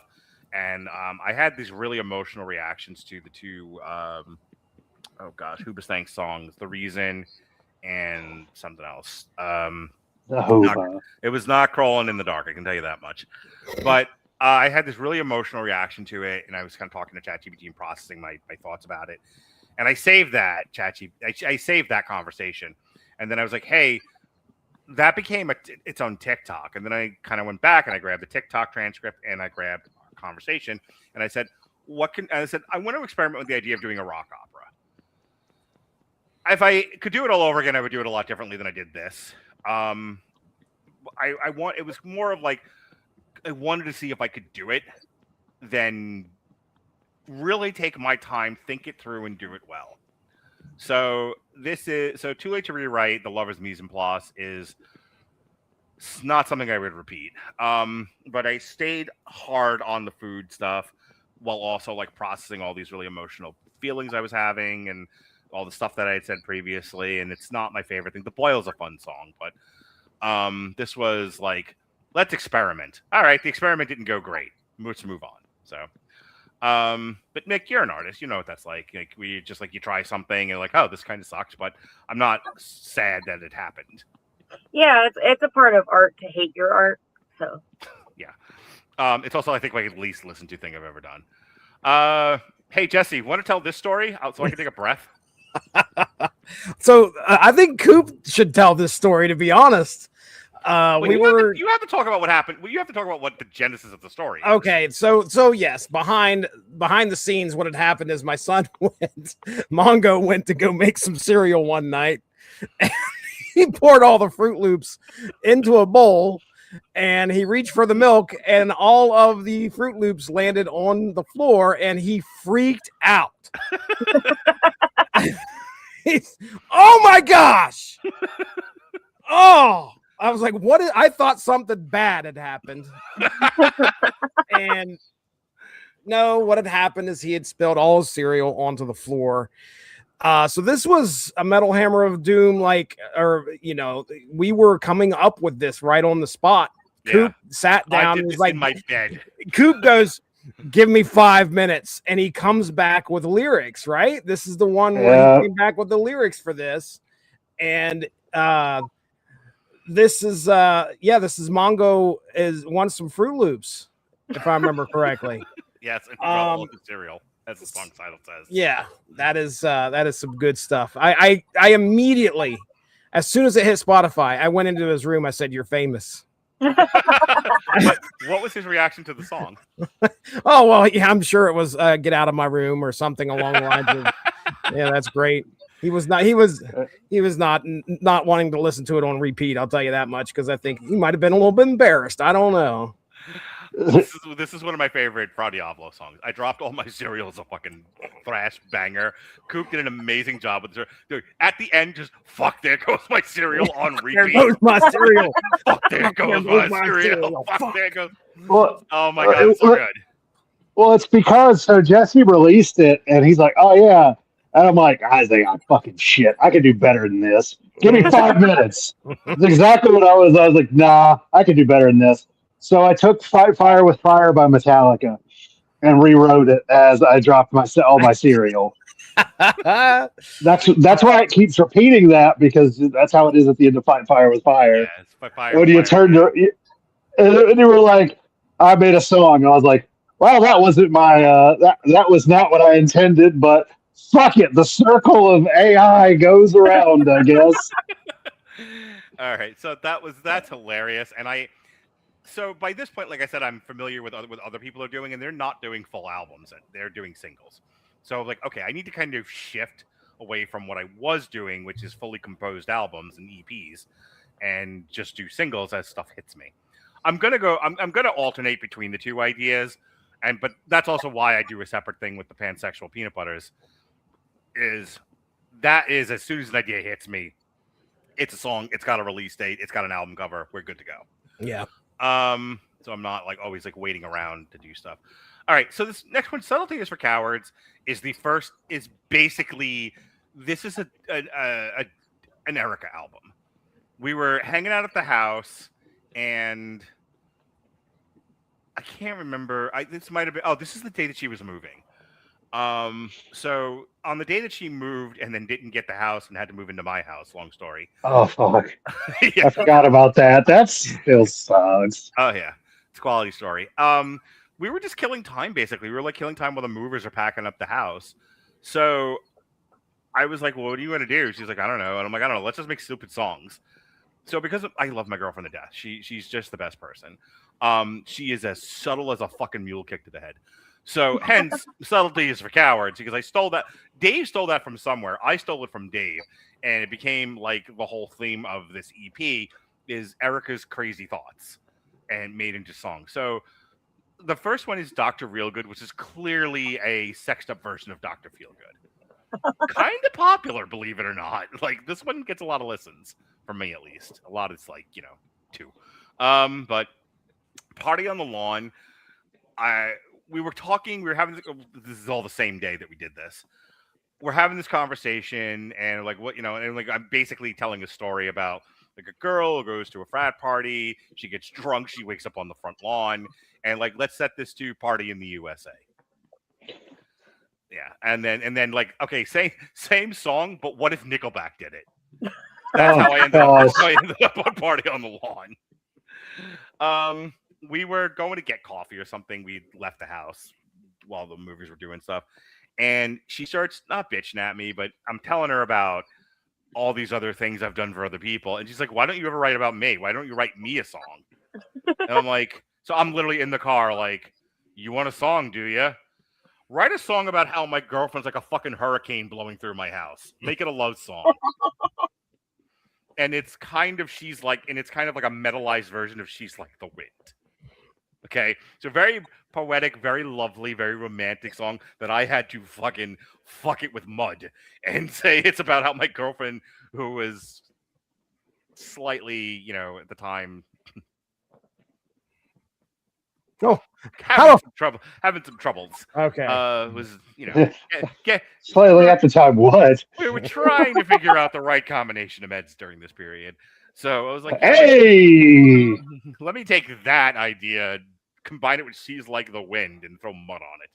Ta-da! She's like a hurricane. She fucking loves it, though. She's like, "Oh, it's so sweet. You think I'm a destructive gale force wind." So, and then I was like, I'm out of ideas. I dropped my cereal on this, and voila, EP. The next one, Jesse, I'm going to need your help with this. So, oh goodness. Okay, so the backstory to this is I've been asking for Jesse to send me like his music, and the deal is that if anything hits and it makes money, I'll share it with him. but like it'll give me more stuff to put on DistroKid. And Jesse says yes, and then doesn't do it like everybody else in my life. Hey, I'm sure I'll get a song about me here on one of these albums. I'm certain. It's called "Making Me Wait." He makes a promise, he doesn't. Anyway, but I wanted to celebrate Making Me Wait. It's about an Irish guy trying to on Ozempic. So despite that, I wanted to celebrate. Jesse, how many songs in Suno do you have? I have a lot. I have about 1,800. What? What? I'm gonna let them react to that, to your mania. I have about 18. Well, that was last time I counted too, which was about a couple weeks ago. So, but it's not like I'm releasing everything. I have stuff that's I just create and listen to myself. So I have about 18 to 1,900 songs that I've created over. This is over 3 years of time almost. So yeah, this is how an addict talks. It's not bad. I promise. It's not bad.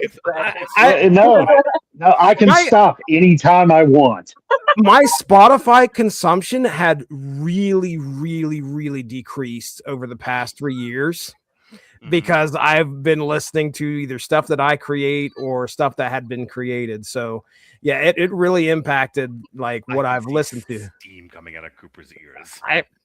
Listen, I'm not saying that it's a replacement. I'm just saying you only have so much time to listen to stuff. And if you're listening to your own stuff, you're not listening to something else that other people are listening to. Who has time to listen to polished, professionally created music by humans when there's so much AI slop to get through? If I can create a 4-minute song by, prompting for 1 minute and then pushing a button for 1 second and have the song, I can have the entire song created in less time than it is, to come up with the idea and push the button. It's just insane. But yeah, so as for this album, Songs in the Key of Stiznarkey, Mark decided he wanted to cover a bunch of stuff that I had done and put it on Spotify. I wanted to celebrate you. And I appreciate that. I really do, because I'm not, I don't have anything on Spotify. And one of the things I wanted to talk to you about, and I really hope you do take a few moments, is to talk about this business, what it looks like to be on Spotify and just take at least 5 minutes. Okay. But yeah, I mean, Chicken Nugget Vampire, that's something that I created like over a year and a half ago. It's obviously about a vampire that walks into McDonald's and orders like all the chicken nuggets. But we want to keep them happy. Then we got Don't Let Your Meatloaf, which is an absolute completely Don't Let Your Meatloaf. It is. So Suno has a lyric generator, and a lot of times what we were doing before was going to ChatGPT and just saying, okay, here's the song I want. Let's flesh it out. You put all this stuff in. You could go to Suno's lyric generator, and they have two. They have one that's very structured like ChatGPT, and then they have one that's called Remy, which is completely batshit off the wall sometimes. So all you have to do is give it a prompt. It could be one word, and then it will write you one crazy ass song based off of that. That one word's going to be in there, but and the stuff's going to be related to it. So I said, okay, one of the phrases that have been uttered around here for years is "Don't let your meatloaf." So there's the prompt, and there's where I put that into Remy and let that one go. So Jesse's that whole house song, is like an early '90s sitcom. All right, don't let your meatloaf. All right. So anyway, that's Don't Let Your Meatloaf. Get my groceries and get the hell out of here. Can you guess where I was when I came up with the idea of that song? That is correct. I was at Walmart and I wanted to get the fuck out. Subway Cookie was a song about how a friend of Colton's, the 13-year-old, had ordered a one singular Subway cookie and used Uber to go and pick it up. DoorDash to go and pick it up. Well, Mindy was the one that gave the cookie to the DoorDash guy and figured out like, oh, I recognize that name. That's Colton's friend. So we prompted that. That is that song. And Just Eating Beans is like an absolute classic. Mm-hmm. All I said was, all I want to do is I just want to sit at home and eat beans all day. Just eating beans. Yeah. So this was. I mean, that's my life.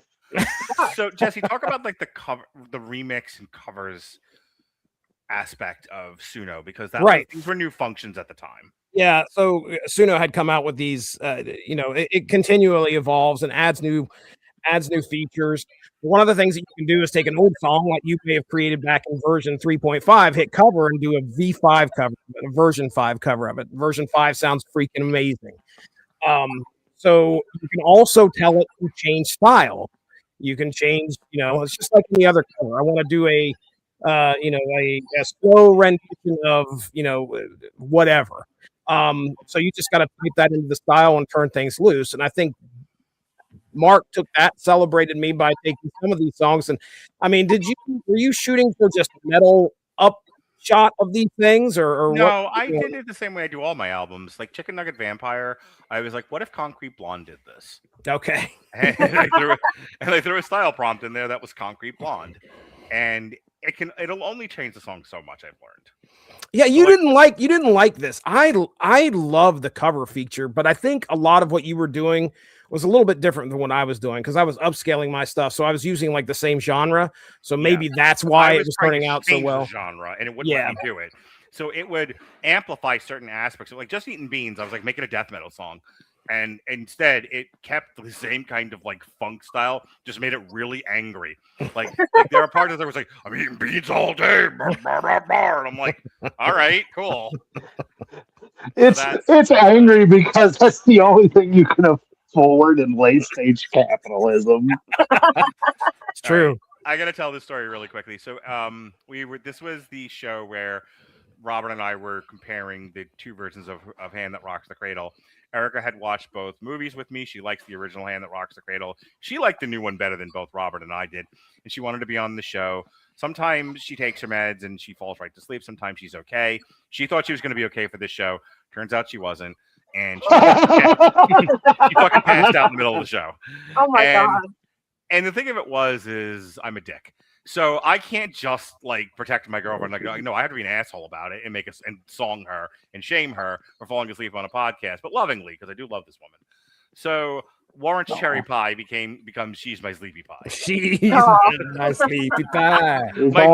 My favorite thing about this is that fucking album cover. Her sleeping in the middle of a cherry pie. That looks good.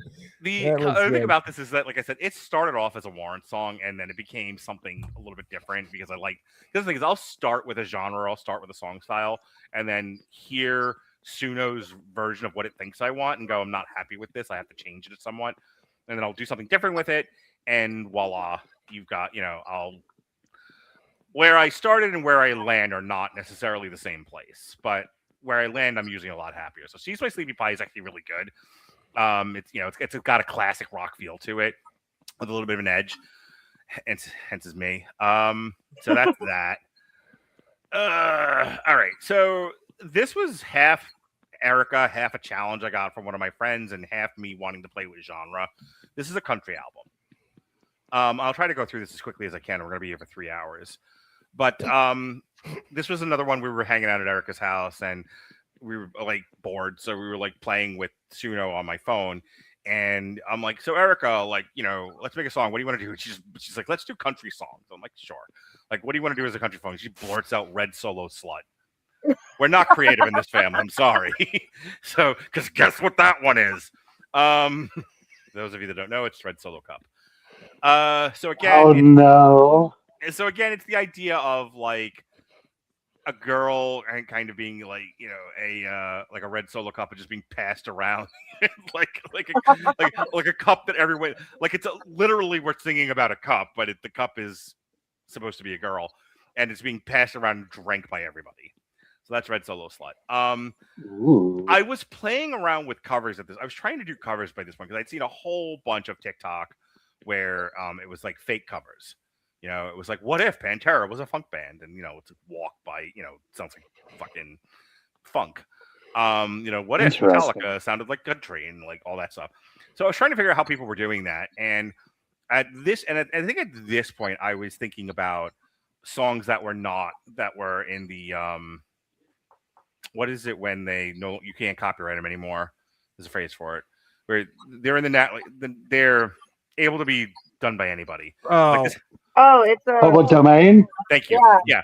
So almost said free use. Yeah, that's something else, For Jesse. you. Whoops. Yeah, you're gonna have to. We wait for made a few whoopsie here. You're gonna have to wait for a few months for me and Kat to talk about that. So I was thinking about like public domain songs, and so I was thinking about not "Hey There, Delilah," but some public domain song that I had in my head, and it kind of reminded me then of "Hey There, Delilah" by the Plain White T's. And so I came up with this story. I told ChatGPT a story. That's how a lot of my albums start. I was like, here's the story. So I used to go to a restaurant when I was a kid with my parents when we would go to vacation up in Lake George. There was a really nice restaurant called Grandma's Kitchen. And we loved it. We ate there all the time. It's one of the more positive memories of childhood that I have. I was like, I want to kind of memorialize this place. But what if it was overrun by whores and bikers? So so that becomes Grandma's Country Kitchen. That's the whole concept behind the album. ChatGPT loves this, by the way. Like, oh boy, like a story. So the opening track, Hey There, Something's in the Kitchen with Dinah. That's I was crossing In the Kitchen with Dinah with Hey There, Delilah, because I'm an idiot. And that's that song. So it's like, hey there, Dinah. Like, poor Dinah is just trying to, is just a whore, and she's beset on all sides. It's a whole country thing, and it's whatever. Then we did Red Solo Slot, and then I was just like, all right, I'm gonna approach this the same way I approach Recipe for the Damned, but not be stupid about it this time. So the next one, she thinks my grits are greasy. Is she thinks my tractor's sexy. Oh, yeah, goodness. We were leaning hard on the food metaphors. The Highway Hams is the Highwaymen. Gator Granny Gonna Make You Pay. I wanted to do a Zydeco song, so that's that. Sugar and Smoke. It's really funny. I asked ChatGPT, I'm just like, what would you want to do if you were me? And he was like, can we make fun of the church again? So Sugar and not kidding. It literally said that to me. He's like, like, I feel like you're really missing like the whole like kill the church thing. It's like, I really am. Why won't you let me? I'm like, all right, easy. Now you know which way the road is going to lead. Now you know where the road is going to lead when the revolution comes. Well, yeah, their robot. The fucking AI religion's going to take over. Duh, that's what they're doing. Yeah. So that's Sugar and Smoke. Ain't No Shame in the Greasy Spoon is my favorite song on here. This is my tribute to Hell Yeah. With the drummer from Pantera and all them. Yeah. And the guitarist from Pantera. Yeah. So Ain't No Shame in the Greasy Spoon is half like Hell Yeah and half Kid Rock. Like American Badass, that kind of a thing. So like the first 7 songs on here are just me playing with genre, not really having a commentary about anything. The second half of this album is me editorializing about the South. So Where the Coffee Never Ends is like a Dixie Chick song, and it's basically talking about like there's a Starbucks in every corner. What used to be a very picturesque South is like overrun now with strip malls and shit, and it's utterly unidentifiable from what it used to be, and people are not thrilled about that. That's Where the Coffee Never Ends. The Tea is Sweet, Bless Your Heart is about like paranoia. That's funny. I like that. Thank you. So it's about like the ChatGPT was like, how about how like Southerners are paranoid about the government? Sure. Let's make it a little more general, but yes. And it's a Red Right Hand, that band. Oh. I don't know that band. From Scream. Yeah. I know the song, but I don't know the artist. Okay. So isn't that Tom Cave? No. Someone look it up for me while I'm babbling. So Billy the Tea is Jean. Sweet. So the Tea is Sweet, Bless Your Heart is kind of a Red Right Hand song about Southern paranoia. That's Nick Cave. Sorry. Yeah, Nick Cave. Yes, Nick Cave and the Bad Seeds. American is Apple Pie is the second best song on here, and it's probably one of the more popular ones. So American is Apple Pie is like, who's the most popular country guy? I want to do him, but I want to make it about how awful things are now, and how people are just like barely getting by, and it's like it kind of sucks to be an American. And not that I totally feel that way, but I definitely feel that people do feel that way, and I wanted to talk about that. Only I wanted to do it in a Born in the USA way, to where everybody misses the point of the song and thinks it's like celebratory, jingoistic. I'm American as apple pie. I have to work 3 jobs, and I'm driving a terrible truck. That's all good. And I wanted to do it in the most popular country voice I could because I'm a dick. And that's American as apple pie. It's quite good, actually. Backdoor Biscuits. So remember how the first half of this album is about sex? Mm. Like, all right, let's go back to that again. So we can end on a happy note, seeing as the last 5 songs are really depressing. So Backdoor Biscuits is just a blatant sex song. And I think I also was like, I should do something with Jelly Roll here. So this is a Jelly Roll sex song. Hey Jesse, want to talk about poop in a bag? Track 13. Is it air? What is it about the fucking air pockets that are formed after fucking anal sex or something? Hey Jesse, want to talk about poop in a bag? Oh gosh, that was another. Oh my goodness! I think 2 years ago, my daughter was having some kind of Valentine's Day thing, and she just said, "We're gonna." One of the things that they were talking about for some reason was poop in a bag, and I said, "Here you go. Here's a song about it." And immediately, I don't know why Mark latched onto it so well. He loves it. It's fucking catchy. It is definitely one of the more catchy songs that I think I've created, and it is quoted to today. But I didn't know it made it onto the it's a bonus track. Oh, nice, very nice. Yeah, I did a cover version of that. I think I did a remix of it is what I did. I just amped it up and made it heavier as best I could. So that's Poop in a Bag. That's my country album. I'm never doing another one of those, but it was fun to do once. All right, so really quickly, this one, Last Daddy Standing. By the time I get to this, I have been listening to a lot. Much to my children's chagrin, I'm really into the band Vinyl Guy at this point. Like, oh boy, I'm like, every fucking thing out of my mouth is 1 in my mouth, 2 in my ass. That's an actual name of a song. Ram it up my shitter. I for about a month straight wouldn't stop singing "I Spit on Your Meat." Loud and proud. So I was like, okay, I get possessed by demons, is what happens. And I have to excise the demon. Through song. I am a menace to live with.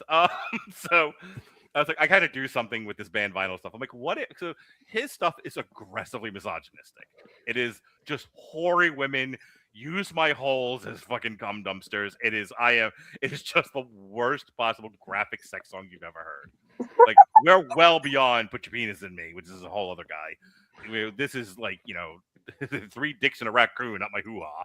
That's what he's talking about. Wait, are the 3 dicks inside the raccoon? Maybe. Ask the guy. And then the raccoon is inside. So much like... Yeah, So much like Jesse, I want to now celebrate the band Vinyl Guy. And I'm like, how am I going to do this? I'm like, let's take his aggressively misogynistic stuff and make it aggressively gay. So the line is right there. Yeah. So I took 5 of his songs that were, I'll just read them to you. We've got I'll Spit on Your Meat, which is one of my favorites. Gently Up My Jitter. Ram That Donut, Sloppy Mouth, and 1 in my mouth, 2 in my ass. And what I did was I copied his lyrics. I threw them all into it. By the way, you want to see an AI freak out? Take his stuff and throw it into Notebook LM and watch the AI blush. Oh boy, my stars and goddess, sir. So I took all of that, threw all of that into ChatGPT, and I'm like, write these. Don't change it too much, but just enough so that we're not talking about vaginas anymore. We're strictly talking about male asshole, and make these aggressively gay. And he's like, right. I wish I worked with a different guy. So I might be projecting a little. So it does that. And then I was like, all right, well, how am I going to package this? How am I going to sell it? There was a shooting a couple years ago at a Orlando club. On like a gay night or something like that, or the whole club was gay, who knows. Anyway, there was a shooting, and to raise money for the families of the victims of the shooting in Orlando. Effie, a very famous gay independent wrestler, Yep. who had been in a years-long feud with the not so famous but other gay wrestler, Paro, whose partner, also gay, also a wrestler, is named Odin's son. This is important. So they had a no rope, no ring, false count anywhere death match at this club to raise money. And you had to like beat the piss out of your opponent and then sit on this throne for a full 10 count, and that was how you won. I watched this with my son at the time. I thought this match was great. I thought this whole thing was great. I wanted to celebrate it in some way. And I'm like, let's take this really pro-gay resistance moment with these wrestlers, these very manly wrestlers, and let's attach it to aggressively gay music. This is the way my mind works. And so the match was called The Last Daddy Standing. The EP is called The Last Daddy Standing. And when it made the artwork for it, it basically took Effie and combined him with CM Punk for some reason. And there's its version of Paro and Odinson. So that's Last Daddy Standing. I'm very proud of this one. By the way, these get a lot of listens. just to let you know. That's great. Distro Kid was running a special on covers where it would buy the cover. Now it's really easy to do it. It'll just pay if you pay money up front, it'll buy the covers license for you. So I did a bunch of Christmas songs. This was one of them. This is, I think, a Peter, Paul, and Mary song that I just did as a heavy metal song. There's nothing more to it than that. It's called Christmas Dinner. The next thing. So this is where I go back to every Irish song ever. I start taking podcast reviews and turning them into songs. And so I took all of the reviews that we did of The Bear and turned each season review into an individual song, then combined the whole thing into one last song. That's Burn the Risotto. So these are Review, which is the name of an episode. The Seven Fishes, also the name of an episode. For me, it was Only Tuesday, which references something that happened in season 3, but also is a line from Street Fighter. The Crushing Weight of the I get that reference. Hey, the Crushing Weight of the Ticking Clock is just my interpretation of season 4, and then Burn the Risotto, which is taken from something that one of the characters said. And the original cover had a guy burning the risotto, and then I'm like, shouldn't we make it a bear? Oh yeah. Yeah. Hell yeah. This is one of those where I didn't play with genre anymore. It was like, I'm already playing with theme.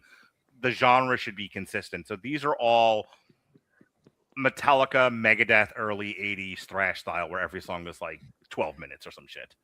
That was except for the Crushing Weight of the Ticking Clock, where I was like, this is more like circus metal. But that was it. It's a thrash EP dedicated to the bear. All right, and here's the last one. This is the most recent one that came out. This is Cyrano de Bechamel, and this is all covers. This is my Valentine's Day album. I'm very excited about this one. I took 70s and 80s songs, and 70s and 80s love songs, just the sappy songs you could think of, turned them into thrash metal again. Because I've decided Fra Diavlo at its heart is a thrash metal band. And we did Can You Read My Mind from Superman, Don't Know Much by Linda Ronstadt, How Am I Supposed to Live Without You by Laura Branigan, You Light Up My Life by Debbie Boone, which I turned into a Christian metal song, and then To Aggravate My Father, The Way We Were by Barbra Streisand, which I turned to To Aggravate My Father, I turned that into a Typo Negative song. Nice. So, Nick, now that I've babbled for like an hour straight about all my AI slop, your thoughts? So I love you, Mark. I do. I love you. I appreciate the work you put into this. It won't change my mind. I probably won't consistently listen to these things. Because I think the fuel behind why like me, Coop, and everyone else is so mad about it is because you're not using real people for creative things. That's my daughter's argument. She's like, why don't you just start a real band? Yeah. Oh, because they just perverts it, and I'm never going to agree with you. Could you imagine 3 or 4 other people going along with any of these ideas? You're way off mic. I can barely hear you. I'm sorry. I was really good the whole episode. I listened to the first She was good. but it will never change the fact that I don't like it. That's fine. This was just to share my passion for something and to kind of, I've never had a really chance to talk about. I usually do it like during the plug section or something. But this is the kind of like the full arc of it. I've got more stuff coming out. I do stuff and I leave it in the can for months. So there's let me look really quick. The Fra Diavlo stuff I have coming up. Coop, imagine the bathroom immediately. I guarantee it. Yeah. Oh yeah. Yeah. You are. I was like, it's like a porta john if somebody didn't pay the cleaning bill. All right. So the next Fra Diavlo full length album is Master of Ovens, Master of Puppets. That's March 29th. I came up with another EP idea. I'm gonna have all the lyrics done by Remy. I think it's how it's pronounced, Jesse. No, it's Remy. No, I have no idea. It's just gonna go with Remy. It's a remake. No. Oh, did I get it wrong? Oh, I'm just fucking with you at this point. I have no idea. So REMI. Yeah. So I'm gonna have all the lyrics done by Remy, and it's called Remy's $1 Million Dinner. And every song is a decadent, like thousands of dollar dish with a whole meal. The whole 5-course meal done in song is about $1 million, and it's just the most decadent stuff ever. I have one track done because I wanted to test the experiment to see if I could do it and it would sound good. Took me a couple of tries to get it. It took me like 3 tries to get it right, but I now have a print for how I want to do this. But that's that. That'll be out May 10th. I start working on it eventually, and then the next full-length Fra Diavlo album is June 21st. It's called After the Flood, Songs from the Killing Kitchen, and it's all dishes based on different countries and culinary styles over time and all over the world. I have the track listing already.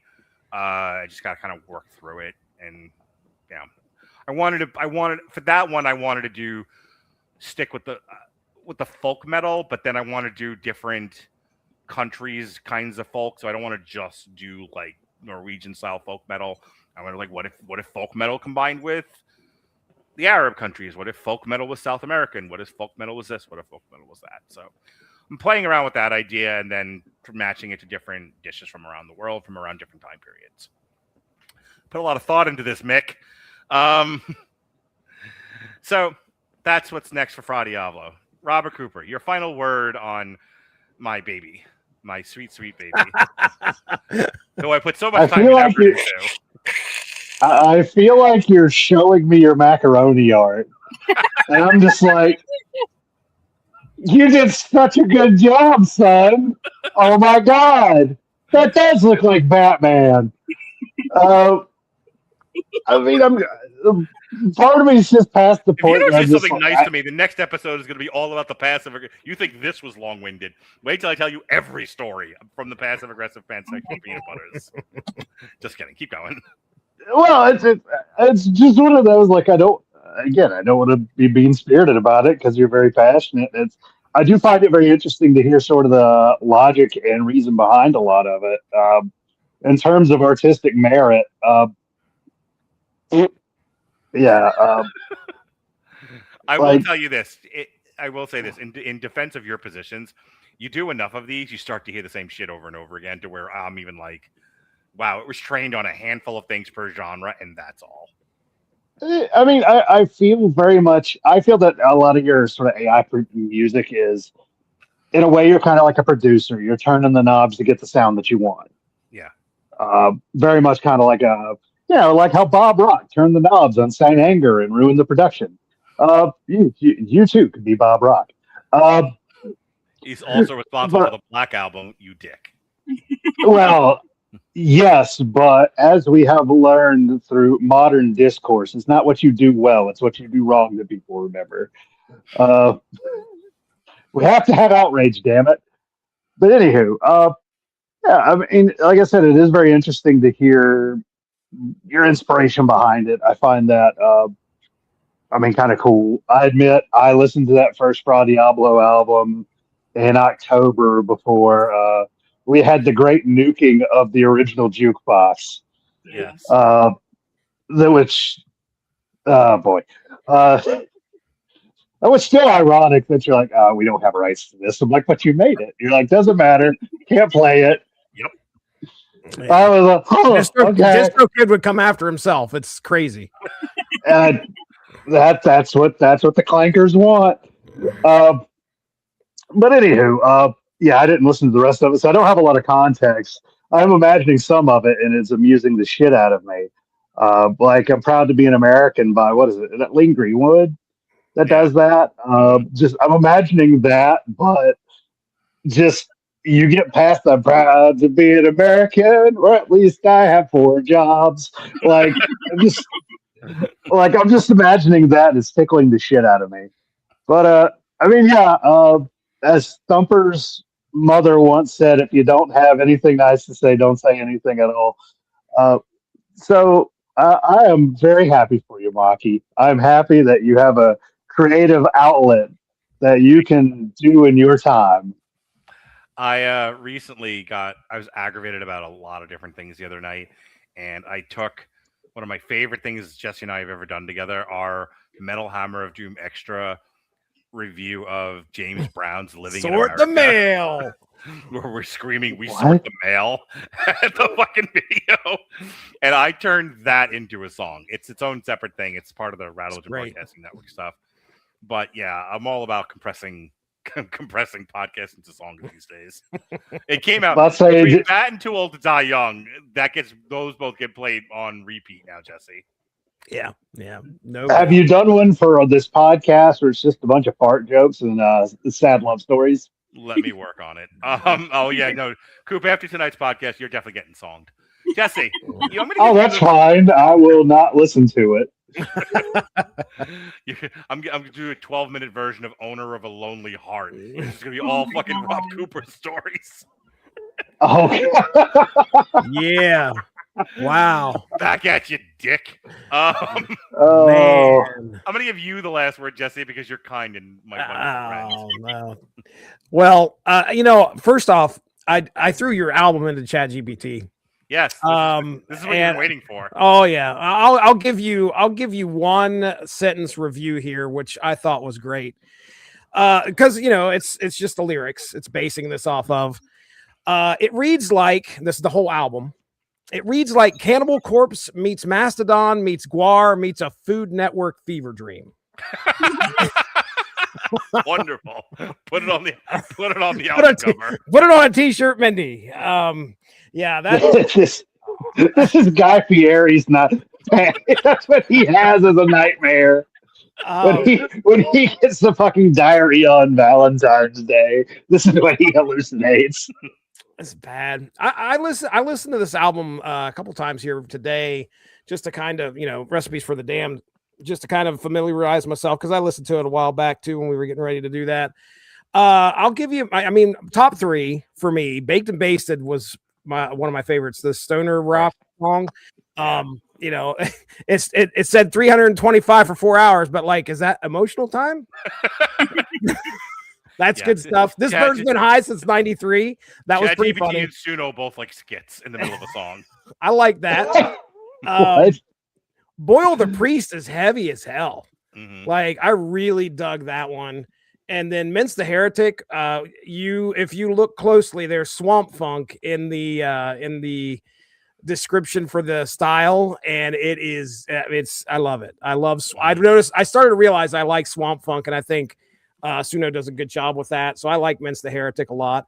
Butter My Buns is good too. I had, you could see Tarja's hands moving in Panseer Damnation. She's it's one of my favorites. There's a couple points where, watching the evolution of Suno, where the vocals change, and all of your songs are in 4.5. This is just before 5 released. Version 5 released probably within a month or two after you release this album. And you can, 4.5 was still good, but you could tell like kind of how just how it evolved a little bit. And there's a couple songs that you have where it'll be like regular vocals, the guy will be singing, and then all of a sudden you got female vocals, which is not something that's you don't see that very often in Suno songs. So when you get dual vocals going, it's pretty unique. That was one of Jonas's criticisms. He was like, you can tell this isn't a real band. There's too many fucking people. Like, oh, really? He's like, there's so many singers. Like what do you have? What do you have? 20 people going on tour with this one stupid band? Yeah, that's what kind of stood out to me. I was like, there's not a lot of vocal consistency. I'm like, yeah, it seems very disparate in that regard. There was a song, I think, towards the end where the guy's going, ooh, sing along with it. Again, that's something that you don't normally hear from. So it's unique. So there are enough songs on here that kind of like, to me, feel different from the other. Aside from the genre, there's also some, there's some vocalization that's definitely different too. Yeah, I mean, I enjoyed the album. I have a few of my favorites, but it was a good effort. Just like you said, this is V4.5, V5 hits, and I honestly think that I don't know what things are going to be like in a year. I mean, I started doing this in 2023, and I thought it was amazing then, and it just continues to get more evolved and sound way better. I don't think it's going to be too long before the argument that AI music is just, it's going to have a stamp on it in order for people to know. You wanted me to talk about being on Spotify and other places. Let me first tell you how, because I listen to band vinyl on repeat and I listen to a couple of other fake AI music projects on Spotify. My suggestions is as like half AI music and half real bands, and the real bands that I know of, like Rob Zombie or Lamb of God or Exodus or like Creator, they all have new stuff out. That's why I mentioned them. Like clearly I know those are real bands, but there's a lot of stuff that it pitches me and I can't tell anymore what's a real band and what's AI without listening to it. And even then when I listen to it, I'm like, I listened to something called the Electric Six, and it was like going to McDonald's. I know them. With a fucking Z. And I'm like, this has got to be AI, and they're real people. I can't. Now, other than the one guy whose work is called Fake Music, where it's obvious, a lot of the stuff I honestly can't tell. So if you just like let Spotify play, you're going to get a heaping helping of AI music that you won't know is AI unless you listen closely. Mm-hmm. And it's getting harder and harder to tell. DistroKid's really popular. Like there's a lot of people putting their AI music on Spotify now. Right. It's becoming another way for people to make money if you're any good at it. I'm not. But I think you're great, son. I've earned $2 so far with everything I put up there. $2. That is $2 more than the rest of us. Right. Yeah, that's right. It's about what I do when I do a TikTok live. So just to kind of round out, like, what is it like to have? Wait, really? Yeah. Huh. So what's it like to have it on Spotify? I love getting the alerts. I love the fact that I can, like, I put together just a funk playlist, and it was like Too Old to Die Young, We Sort the Mail, and then like real funk music. Yeah. I love to have that creativity of anything that comes to me. I can just go, or if a friend of mine, like Your National Nightmare, says, will you do this for me? I can do it. And then it's there for me to share it with the world. I don't see this as any different than any other thing that we've done where you have no barrier to entry, like doing this podcast. Everything that we've talked about with AI music, you can say about podcasting. Podcasting used to be protected, high barrier to entry. You had to go into talk radio. Then podcasting became a thing, and the barrier to talk radio went away. Right. That's all this is. And yes, I could I could start a band. I don't know how many people are going with the middle-aged cynical fucking divorce guy to start a fucking band. You've got the time to do that, right? You've got all the time in the world. But on the other hand, it's part of my self-care routine, like literally feeling like aggravated and helpless in certain situations and going, I need to do something with this negative energy. And I go to my computer and I make a silly song out of a bit that Jesse and I did that made me happy. Like, and if other people think it's fun, great. If not, okay. And it's not stopping fucking anybody else from going out there and making music and making money off of it. That's right. I'm just adding to the competition. and not well, because my stuff is not well listened to. I'm not the band Vinyl guy getting tens of thousands of listens to ram it up my shitter, you know. So you always could ram it up your shitter. I'm just saying. It's not that the thought hasn't occurred to me. All right. So with that said, Wait, we're doing another OnlyFans podcast. Yes. All right, folks, that is the end of the Metal Hammer of Doom podcast. I will never talk about this stuff with you guys again. We'll go back to doing real music next time. I think the next one that we're doing, MHOD. The next one is one that Mick picked, March 22nd, Rob Zombie, The Great Satan. Yeah. And then Yeah. And I don't have anything else on the schedule, so I'll have to figure out when we're going to do it after that. But that's the next time that we're doing the Metal Hammer of Doom. Mick, go ahead and do Mick, Mick, go ahead and do your plugs. Okay. Well, I am semi-active right now on OnlyFans, so I will mention that. It's Mikren, Mikren, and the link is always up on the description, whatnot. Other than that, I haven't been posting anything on social media lately. So. All right, Mick. When is the next time you're doing anything with us? Are you on anything in March as of yet? I don't think, other than the us. Mm-hmm. I think that's it. Although when's I guess I could look the Molly Ringwald thing. Oh yeah, it's later in the year. Okay. All right, Robert, you don't have any other podcasts you're doing these days, right? No, I keep wanting to do the fucking YouTube thing. Like, it's up here. I just have to fucking do it. Okay, Jesse, what's going on in the Source Material podcast feed? Yeah, look, if you get a chance, go check out the Source Material Comics podcast feed. We got all sorts of fun stuff going on over there. Most recently, I think it was a Source Material that dropped. I'm pulling it up here just to make sure. It was either Source Material or Unspoken Issues. The Unspoken Issues podcast dropped last Monday, and that was Deathstroke, City of Assassins. Then tomorrow, myself and Mark Radlich get together on the on Source Material, and we talk Joe the Barbarian, another Grant Morrison book. And then we're getting prepared, Mark. In 2 weeks, we're going to be talking Nameless. Oh boy, what a crazy mind fuck that was. So if you get a chance, check that out in a couple weeks. And then, of course, the Marvel mobile game, Marvel Snap, me and Evan Bevins get together and we talk about that once a month. It's called Snap Material, so check that out. That is all I have. All right. Tomorrow, myself and Robert will be reviewing Crime 101. We saw that today. My son did not love it. My daughter was like, yeah, it's fine. Tuesday, Alexis is reviewing Fallout Season 2. Wednesday, myself, Jesse, and Gavin will be reviewing Sports Night, and we're going to talk about the character that Josh Molina plays and what an asshole he is. Fucking idiot. Thursday, Black History Month rolls on. We'll be looking at the Book of Clarence, the American Society of Magical Negroes, and they cloned Tyrone. Yes, they did. Yes, they did. A week from tomorrow, we'll be reviewing Psycho Killer. It'll be myself, Robert, and Jason. Jesse and I will be back for more AI Slop Sessions, Volume 2.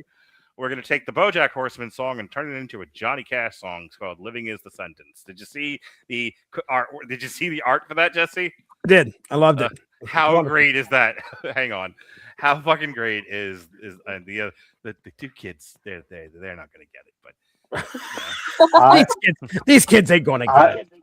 I mean, the only reason I haven't watched BoJack Horseman is because I'm afraid I'll need somebody to watch it with me. How great is that album cover? It's so messed up because when I initially looked at it, I didn't see that it was a horse. I thought it was somebody with really long hair, and then that's what I was like. Which member of ZZ Top is this supposed to be? And then I saw that it actually formed a muzzle, and I was like, "Oh, that's a horse." Yeah. So I took the entire BoJack Horseman podcast, compressed it down to a song that basically talks about what the theme of BoJack Horseman is, which is like livable depression. And there's like a whole thing. I'll explain it more on sessions. But so the lyrics are done. The style, the style prompt is more or less ready to go. Obviously, I've got the artwork ready for when we're done with it. Living is the Sentence is the next song, and it's based off the podcast review Robert and I did of BoJack Horseman. Let me tell you how that's not the first version of that album cover. Because it started, he wasn't wearing a hat, and there were no letters on it or anything, and he wasn't sad enough. So, the horse was too happy. Sir, all right, you're like, hey, all right, ChatGPT, or Suno, whatever the fuck you use. I need you to turn the Lexa Pro up. There needs to be so many more drugs in this picture. Yeah. It's like, what do you want for an album cover? I'm like, well, what if Johnny Cash was BoJack Horseman and he was so very sad? And they're like, okay. And then I was like, you got to put a hat on the horsey. So, put the hat on. Yeah, initially he's not wearing a hat in the picture. So, yes, I'm very proud of this, as I am of all my AI slop. So that'll be a week from Wednesday. And then we've got Jason and I close out Black History Month with a look at Denzel Washington movies. We're looking at Glory, Mo Better Blues, and John Q. And then, but Evan Bevins gets the last word. We're going to be doing a Robert Townsend focus on February 28th to actually close out Black History Month. We're going to be looking at the Hollywood Shuffle, Meteor Man, and the Five Heartbeats. Meteor Man. Yeah, that was an Evan Bevins. Evan Bevins is not going to ask me to do anything anymore. He's like, hey, can we talk about Meteor Man? Yes, and 2 other films. I just want to talk about Meteor Man. People should stop asking me for things, because then I will always make it like more than you want to do. So, like, I want to talk about this. Great. Here's 50 more things I'm going to need you to do. You're the worst boss ever. So, all right. Wait, are we getting paid for this? You guys are getting paid? Well, acting like Alexis is the phrase that pays here on the Rattlegion Broadcasting Network. Really? Nobody remembers the whole I get it. Okay, I'm sorry. Oh, that's right. I forgot all about that. There we go. Finally. Jesus Christ. Oh, yeah. Sorry, I was like, what? Acting like Alexis. Doing cartoon reviews? My God, he's pulling teeth on this show. All right, folks. For Alexis's boyfriend, Jesse Starcher, for Robert Cooper and Mick, who hate the Clankers, I'm going to make more passive-aggressive AI music. Be well, be safe, and behave.